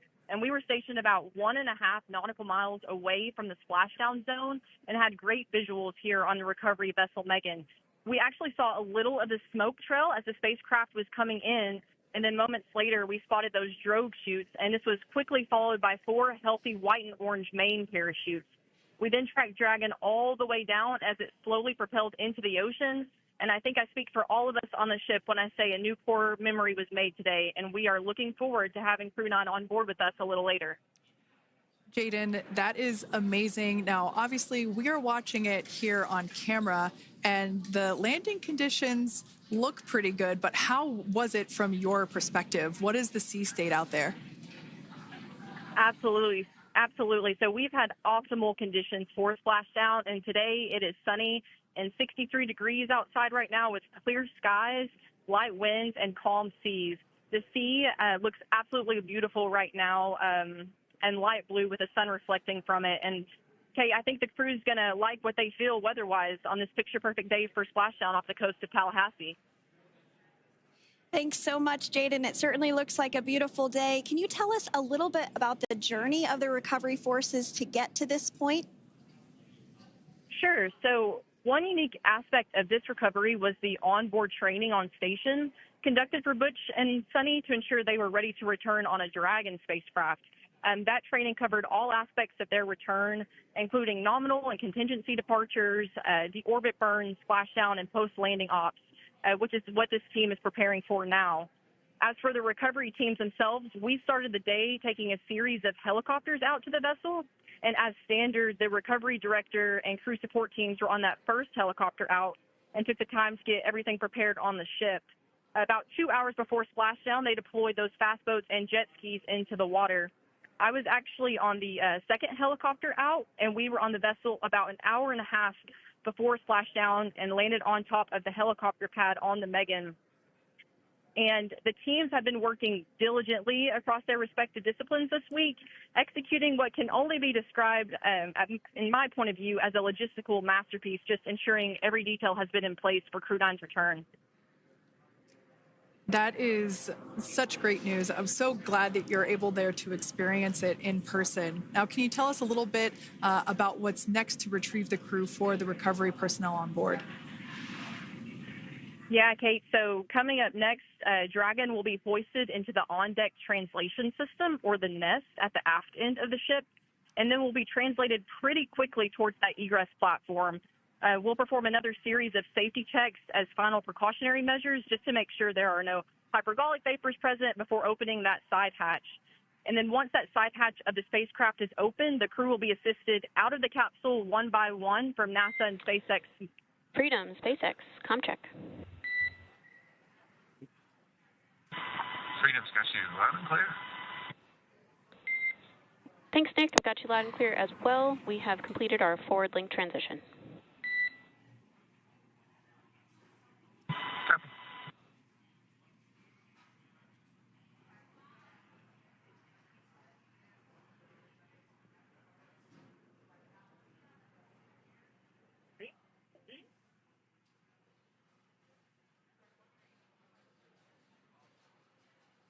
And Jaden, if you did just want to go ahead and let us know what is next to retrieve the crew, we are continuing to get some great views on our screen, but I know you have an even better view yourself. Oh, yeah, Sandra, this view is absolutely unbeatable. So just to kind of finish off what I was saying is once that side hatch of the spacecraft is open, that crew will be assisted out of the capsule one by one from NASA and SpaceX medical personnel, where they will then head to the med bay. And after those medical checks, they will get on that first helicopter out and arrive at the airport, where they will then board a NASA plane and then head back to Houston, Texas at the Johnson Space Center to begin their post-flight period. And we're eager to see the Crew 9 astronauts back on Earth, and we'll keep you updated on every moment of this process. And with that, I'll toss it back over to you guys at Hawthorne. Thank you so much. That was Jaden Jennings, NASA Public Affairs Officer, who watched Freedom splash down firsthand from the recovery vessel Megan. Thanks so much, Jaden. So we are continuing to get these great views on our screen here of Freedom. As we mentioned, it splashed down at 2:57 p.m.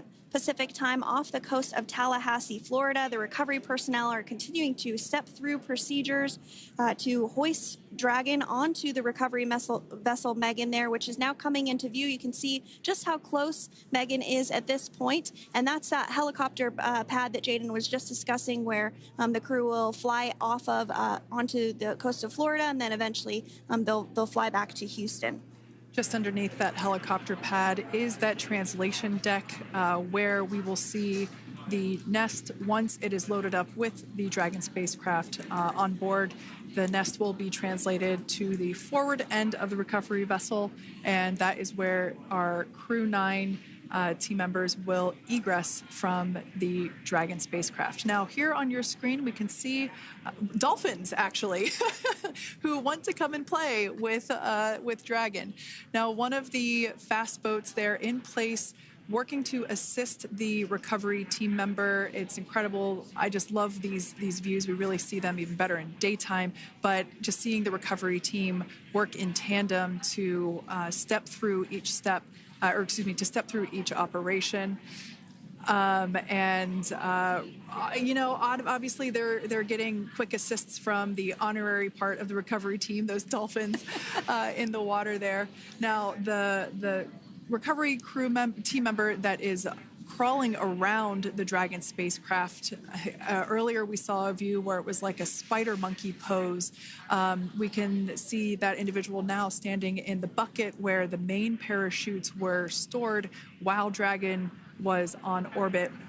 Obviously, those main parachutes were utilized for splashdown today. They were deployed and cut from the Dragon capsule, and one of the other fast boats of the recovery team working to pull those out of the water. Now, the recovery team member that is there working on top of the Dragon capsule. Earlier, we saw that person performing safety checks. Now we can see some harnessing being placed around the capsule. This harnessing is what will be used to lift the Dragon capsule out of the water and onto the recovery vessel. Wow, we got a cute little pod of dolphins. It wasn't just one or two. I mean, that water just looks beautiful. We had ideal splashdown parameters today. Obviously, wave height, ne'er a concern. The weather is beautiful, as Jaden mentioned, in the 60s, sunny. Looking forward to seeing Crew 9 exit the capsule here shortly once they get hoisted onto the recovery vessel Megan.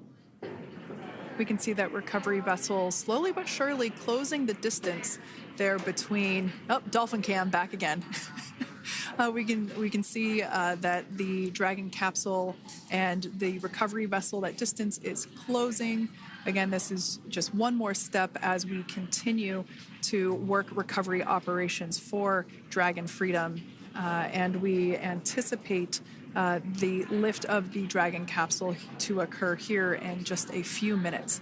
Now, once all of the rigging is on the capsule and it's hooked up to the recovery vessel, we will see the hydraulic arm, which is that kind of like bridge-like structure there at the aft end of the recovery vessel. We'll see that articulate backwards, and that's a good sign that we're getting even closer to pulling the capsule out of the water. It will then move forward. And you see some of those ropes now coming into view as well.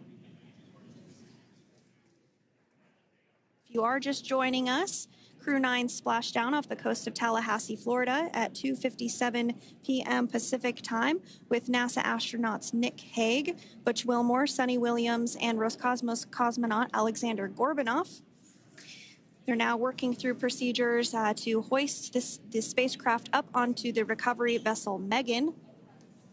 We just saw that hydraulic arm get lowered into the lifting position.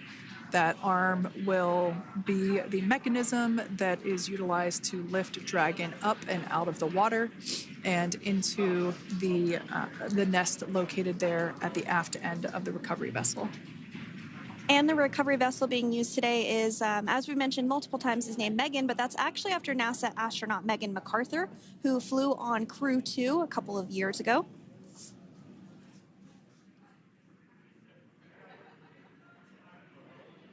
We're getting some views now from actually inside the boat.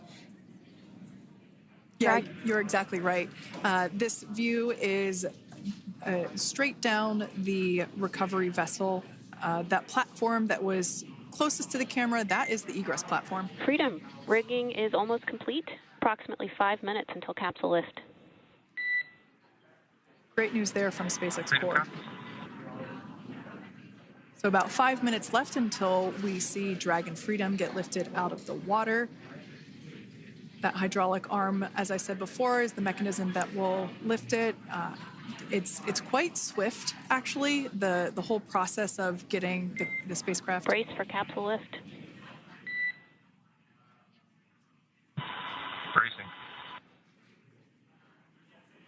There it goes, Dragon Freedom being lifted out of the water and onto our recovery vessel, Megan.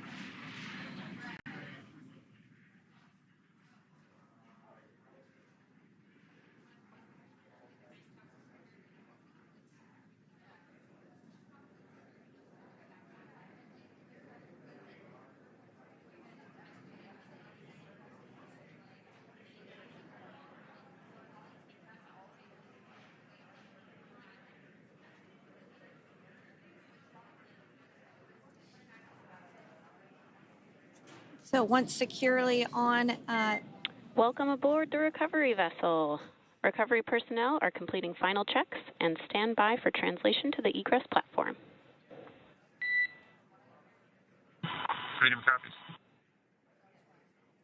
Great news there, letting us know that Dragon Freedom has been successfully recovered from the water's surface. If you've just joined us, we had an on-time splashdown at 5:57 p.m. Eastern Time, and we can now see that the water recovery operations are continuing to progress. The nest where the Dragon spacecraft is located is going to get moved forward. This will happen after one of the recovery crew members does some checks, and we'll also see some hosing. Obviously, the spacecraft splashed down in salt water. Salt water is corrosive, and we want to try and rinse out as much of the salt water as possible to reduce that corrosion on the metallic structures. So we can see some guidance there being provided, really steering the spacecraft properly into the Dragon's nest. And it's been 30 minutes since Dragon splashed down, and as you can see there, the spacecraft is already on board the recovery vessel Megan. Things continuing to move very smoothly today throughout the entire operations from the deorbit burn up until this point as well. And Freedom, it looks like the positioning wasn't quite right, so they are working on repositioning the capsule in the nest now. Okay, copy that. Thanks. And with that, the team is just going to adjust the Dragon spacecraft a bit so that it's in the right position ahead of translating up a little bit closer ahead of the side hatch. So the team is now going to step through the procedures to ensure that that takes place. While Dragon does fly itself autonomously, it clearly is unable to park itself autonomously. We want to make sure that the Dragon capsule is properly seated there in that nest.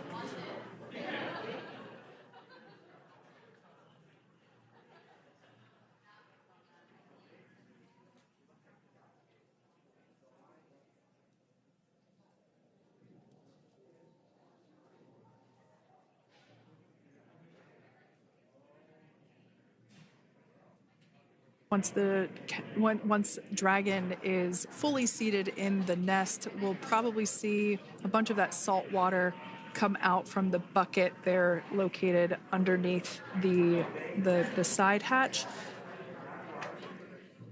See some salt water splash out. As I mentioned before, one of the recovery team members will begin hosing down the exterior of the spacecraft.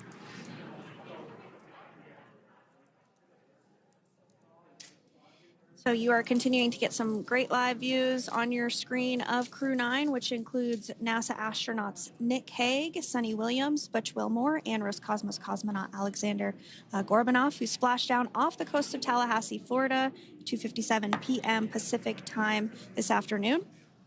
Now working to get that spacecraft situated in the nest.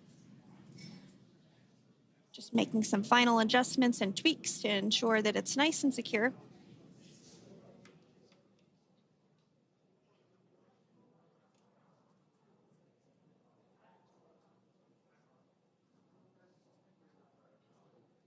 Once the spacecraft is seated and secured and oriented correctly in the nest, Dragon will be moved into the hangar located underneath that helipad that we saw earlier from the aerial views during recovery. All right, Freedom, looks like you are settled into the nest now. Team is working through hypergol sweeps. Copy all.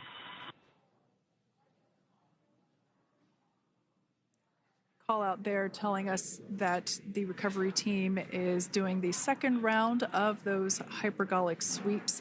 This helps ensure that everyone, all the recovery team members that are located basically right where this camera is located on, towards the forward end of the recovery vessel, that they will all be safe once the spacecraft is translated forward. So we're just doing some additional steps to make sure that the hypergolic propellant that is utilized for maneuvering the Dragon capsule while on orbit, making sure that none of those vapors are still present on the exterior of the capsule. That's right, and there are a variety of individuals on board the boat that help with recovery operations. Not only do we have the recovery personnel that you see here, but we also have a doctor that will check out the crew members as standard procedure. As with any spacecraft that is returning from space, we always perform a medical check with the crew. So you will see the crew come out of the capsule and be placed on stretchers, just like with the Soyuz landing and with all of our Dragon splashdowns, that is the nominal procedure.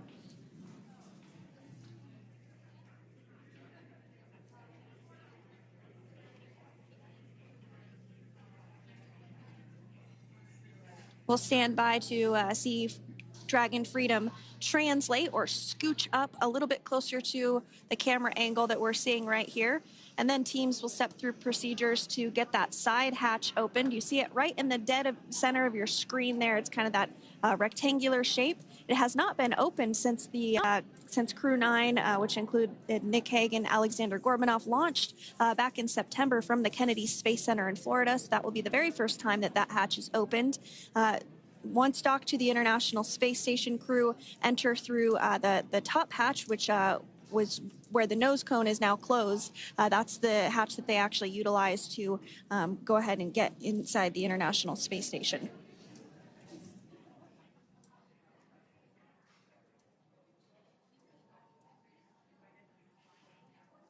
So as we get a little closer to that hatch opening procedure, you might start to see more individuals come into frame for some of that support. The ship has a maximum capacity of a little over 40 people on board, and it takes a variety of different roles, as we've discussed, to support. Also on board is the chief of the astronaut office for NASA, that's Joe Acaba.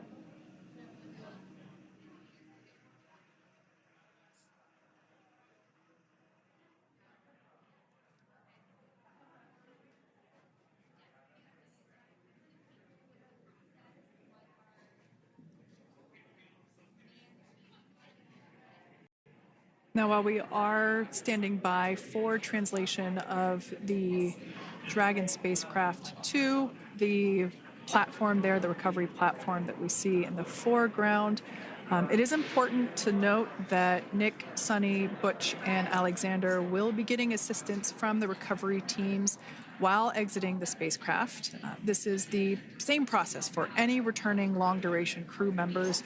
As you could imagine, returning to a gravity environment can wreak havoc on our vestibular system, which is responsible for maintaining balance and motion. Of course, safety is our #1 priority with this operation, so we'll see the crew members helped out of the spacecraft one by one, and they will be assisted the few feet to the medical quarters aboard the boat. And on board Dragon are 3 veterans space flyers. That includes Nick Hague, the commander, as well as Butch Wilmore and Sunny Williams. Alexander Gorbunov is completing his very first space flight on this mission, and he completed 171 days in space along with Nick Hague.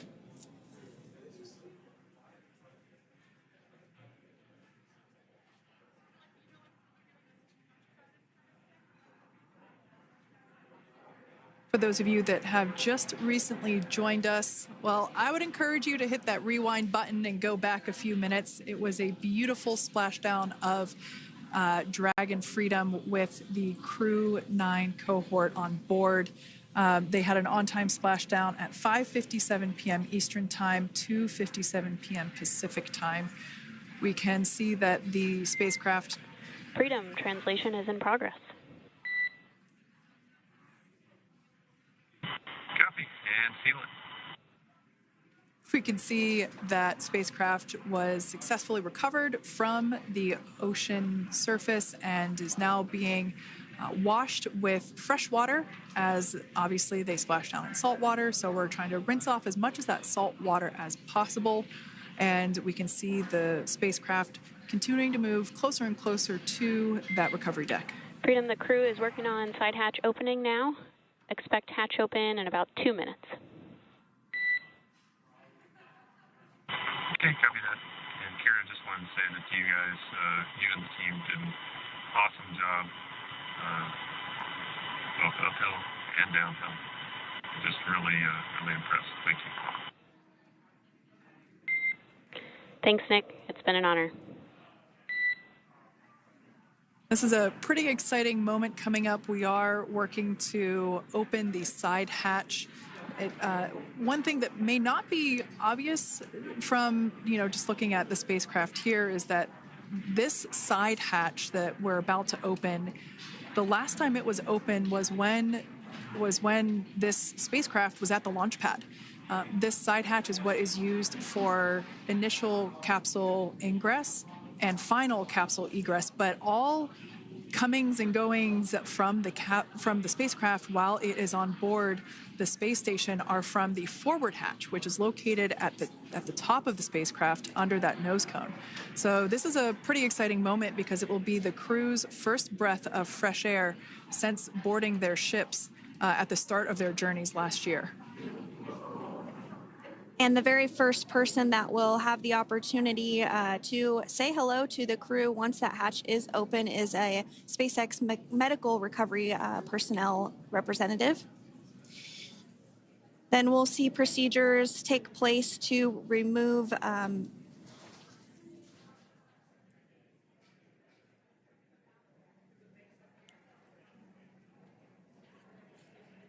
to remove the footrests of Dragon. That will just help the recovery personnel get a little bit more room to access the crew and help get them out of the spacecraft.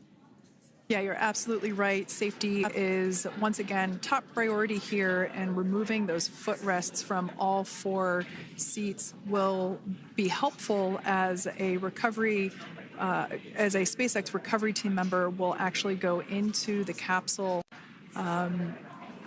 into Dragon Freedom to help the crew members unbuckle and stand up, and essentially we'll also see a fun little slide be put in place to help the crew members exit the spacecraft safely. So yeah, we're going to remove all 4 of those footrests to basically give a little bit more working room inside the spacecraft.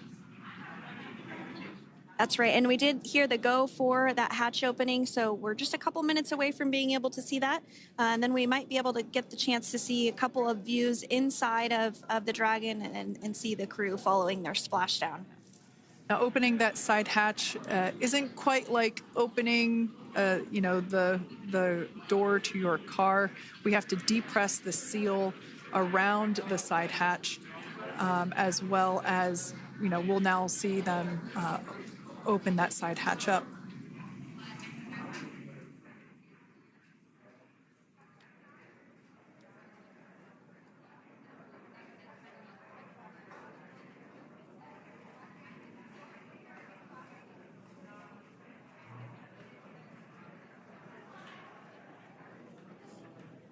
And there you have it. The side hatch is open for the first time since September.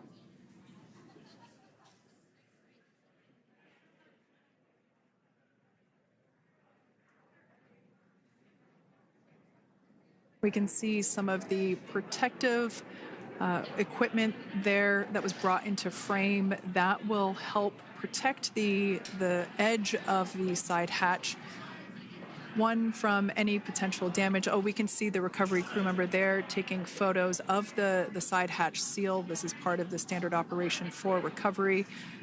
These photos will get saved into our procedure. We'll then install that protective frame around the side hatch. This helps to ensure that the side hatch itself, the edges of it, incur no damage while crew members are coming out from the spacecraft.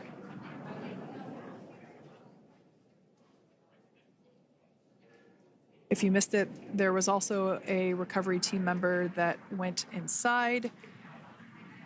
So there are now 5 people on board the Dragon spacecraft.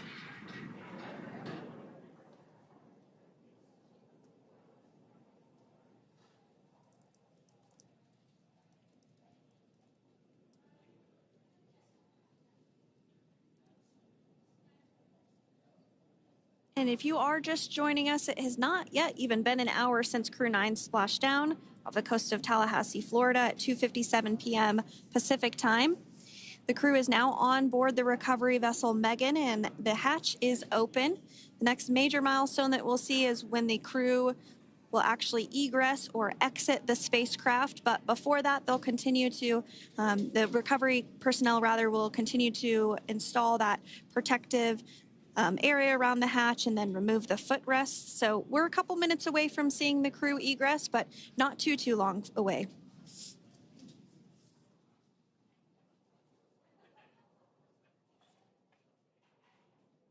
We'll probably see those footrests being handed out here in the near future, as I mentioned before.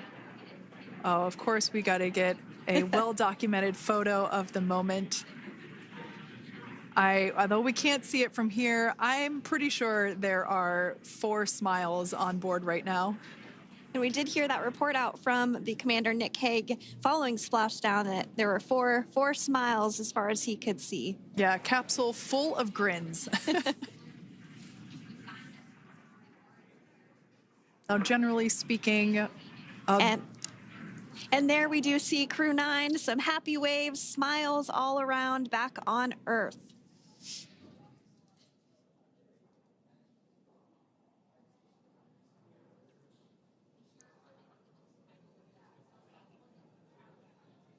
Generally speaking, we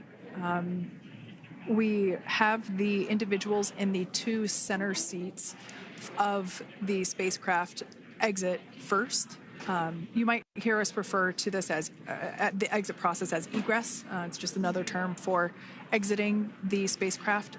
Generally speaking, we most of the time have the two center seats egress first, as it makes moving around inside the capsule a little bit easier.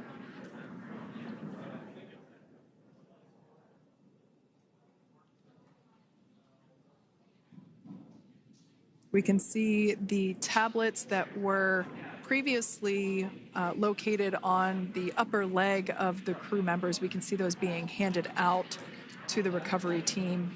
Those were taken off prior to the entry phase, to spacecraft reentry. Those had to be stored and secured prior to dynamic operations.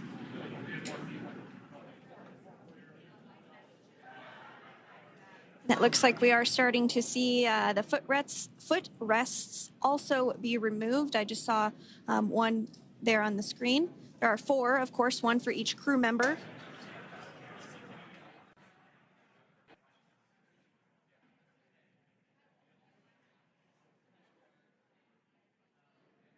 Those footrests are made out of carbon fiber and are actually sized appropriately for each crew member, as everybody has different measurements and different leg lengths. Same goes for the armrests and the bucket length of each seat. We size those appropriately for the crew members and to ensure their comfort and safety. I believe we just saw the little ramp that is used to help slide the crew members out from inside the spacecraft. And once the crew does exit Dragon Freedom, they will be placed on to a stretcher to go to a medical bay for medical checkouts. This is standard procedure for all Dragon spacecraft flights that splashdown crewed, as well as for our Soyuz spacecraft that land in Kazakhstan.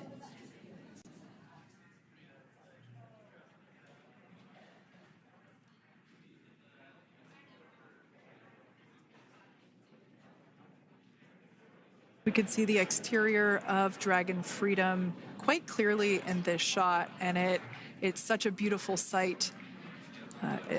I personally prefer the capsule when it has some of that charring from atmospheric reentry. It is the signature sign of a capsule that has returned to Earth.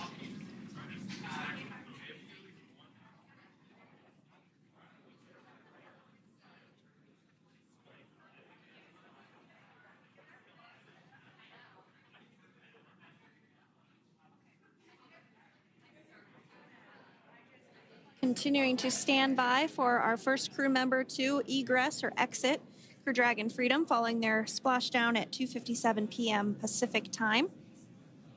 Dragon undocked from the International Space Station at 10:05 p.m. Pacific just yesterday, so it was about 17 hours of phasing.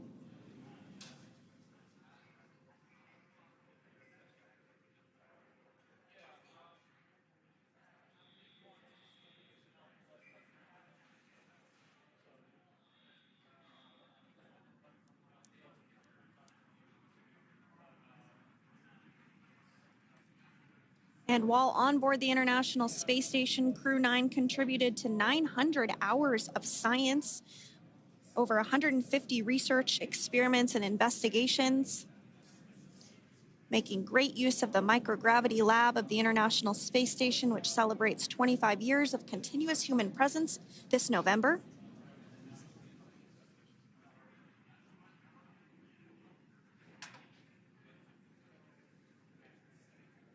Looks like we're about to get our first crew member here upon egress of the Dragon spacecraft.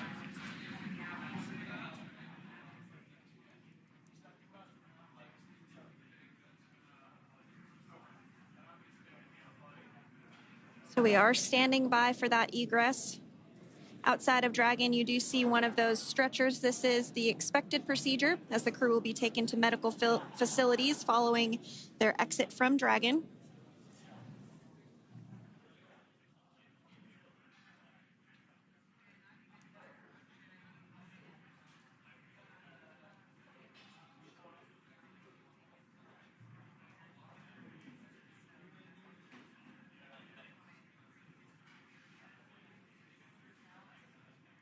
We can see folks on board clapping as our first crew member. And that is NASA astronaut Nick Hague, commander of Crew 9, now out of Crew Dragon Freedom. Some smiles, thumbs up, and a wave. Can't get any better than that. Yeah, that is one happy camper, that's for sure. As we said before, it is standard procedure for all of our long-duration crew members to receive assistance upon egressing from the spacecraft. We basically help them move off of the recovery deck and into the private medical quarters for their initial consultation with the SpaceX flight surgeon. So we'll see that take place for all 4 of our crew members today.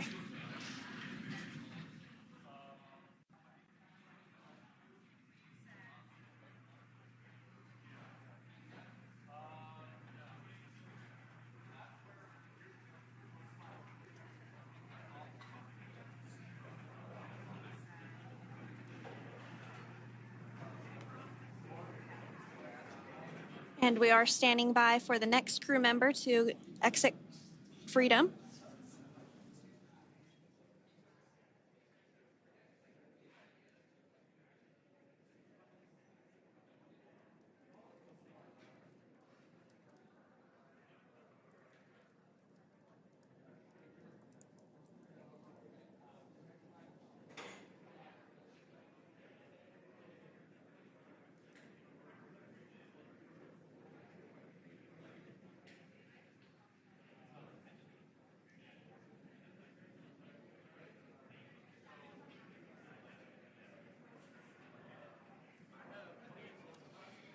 Next up out of the capsule, we expect Roscosmos cosmonaut Alexander Gorbanov.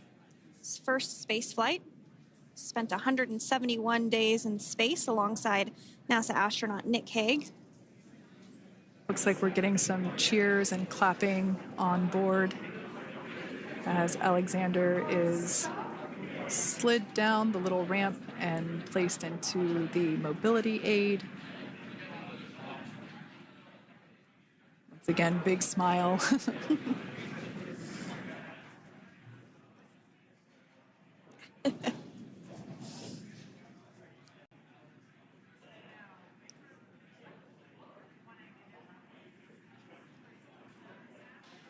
Now, the 2 crew members remaining in Dragon are NASA astronauts Sunita Williams and Butch Wilmore. They completed 286 days in space. One of the remaining footrests being removed from the Dragon spacecraft.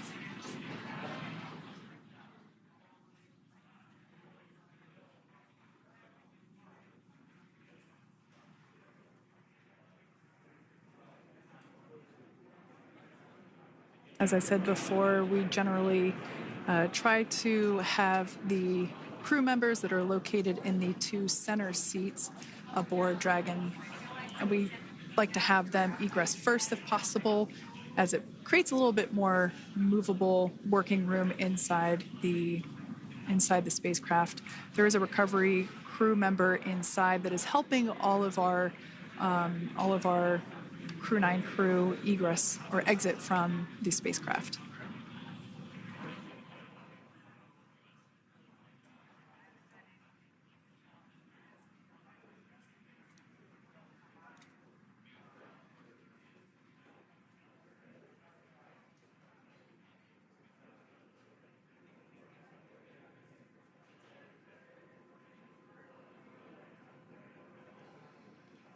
We are standing by for the next crew member to egress or exit Crew Dragon Freedom following the splashdown not even an hour ago at 2:57 p.m. Pacific time.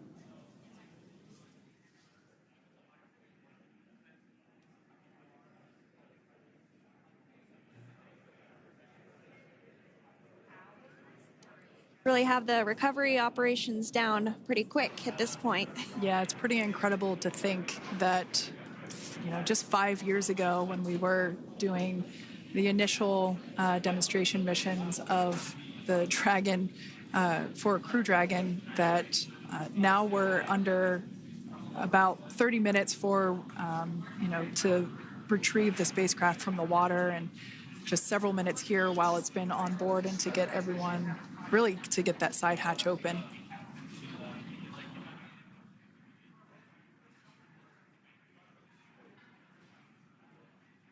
For those of you that have just recently joined, the Dragon had an on-time splashdown. It looks like we're getting our next crew member here. That is none other than Sunita Williams. Big smile, big waves. She, like her other crew members, now will be assisted onto the mobility aid.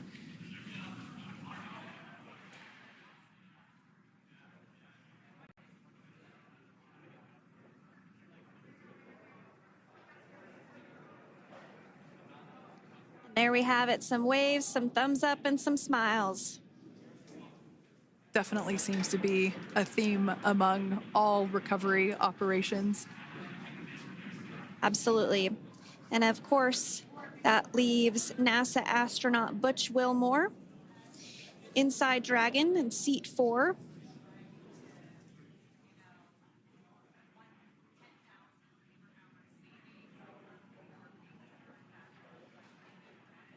We're getting some views of him now as he egresses or exits the spacecraft.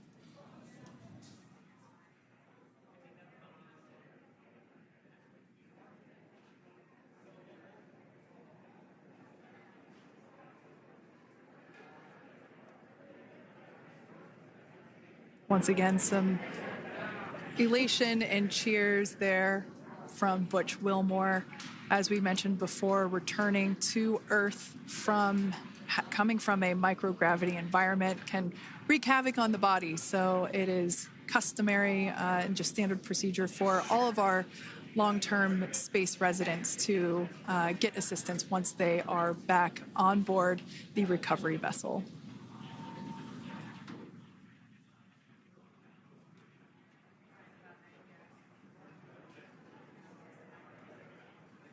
Well, now that Nick, Butch, Sunny, and Alexander are safely back home on Earth and getting checked out by the NASA medical team, we're going to wrap up our live coverage of their return.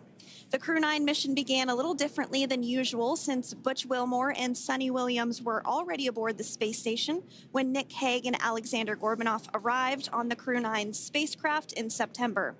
Having arrived as the crew flight test crew for Starliner, Wilmore and Williams were fully incorporated into the space station's Expedition 72 team and began research and other work aboard the station along with the other crew members. Williams commanded the orbiting laboratory for much of the expedition. After a successful liftoff and separation from Falcon 9, Nick and Alexander made a short flight on board Dragon to the International Space Station. Veterans of long-duration space station missions, both Williams and Wilmore conducted spacewalks during their 9 months in space. Like all crews on the station, Crew 9 had the ability to leave at any point had there been an emergency. With their full-duration mission coming to an end, the crew began packing up their personal items for their return to Earth about a week ago and worked through tasks and shared lessons learned with Crew 10 teams as they arrived a few days ago. Their journey home began about 17 hours ago when they closed the forward hatch to Dragon and undocked from the space station at 10:05 p.m. Pacific, 1:05 a.m. Eastern.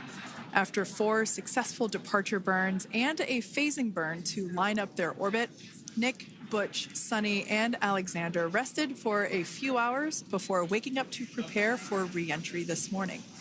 We jettisoned Dragon's trunk and performed our final on-orbit maneuver, the approximately 7.5-minute-long deorbit burn, and that occurred at 2:11 p.m. Pacific, 5:11 p.m. Eastern Time. And that sent Dragon on its path home. The spacecraft re-entered the Earth's atmosphere and slowed its descent with successful deployments of 2 drogue parachutes and 4 main parachutes, with the final splashdown occurring off the coast of Tallahassee, Florida at 2:57 p.m. Pacific, 5:57 p.m. Eastern. Following that successful splashdown, we saw SpaceX recovery experts move in and prepare Dragon Freedom for its lift onto the recovery vessel. And just a little less than an hour following splashdown, we saw Nick, Sunny, Butch, and Alexander make their way out of Dragon and into the recovery ship's medical facilities, safe and sound. Next up, they'll catch a helicopter flight back to shore, where they'll transfer to aircraft that will take them home. The astronauts will take a NASA plane for the short flight back to Houston, where they'll be reunited with family and friends to bring an end to this mission. It's been an honor and a privilege to share their journey with all of you as we continue this new era in human spaceflight. Return today marks the end of the direct handover we executed after successfully launching the Crew 10 mission to the space station just last week on Friday, March 14th. Thank you, as always, for joining us for tonight's coverage of the splashdown of Crew 9. Remember to follow SpaceX on X and NASA online and on social media for updates for the very latest on crew and cargo flights to and from the International Space Station. And we'll continue to share the progress of Nick, Sunny, Butch, and Alexander on social media as they travel back home. We do also have a post-splashdown media briefing coming up at approximately 4:30 p.m. Pacific, 7:30 p.m. Eastern, where leadership will share a final update as we conclude this successful mission. So, from all of us at NASA and SpaceX, welcome home, Crew 9. So long.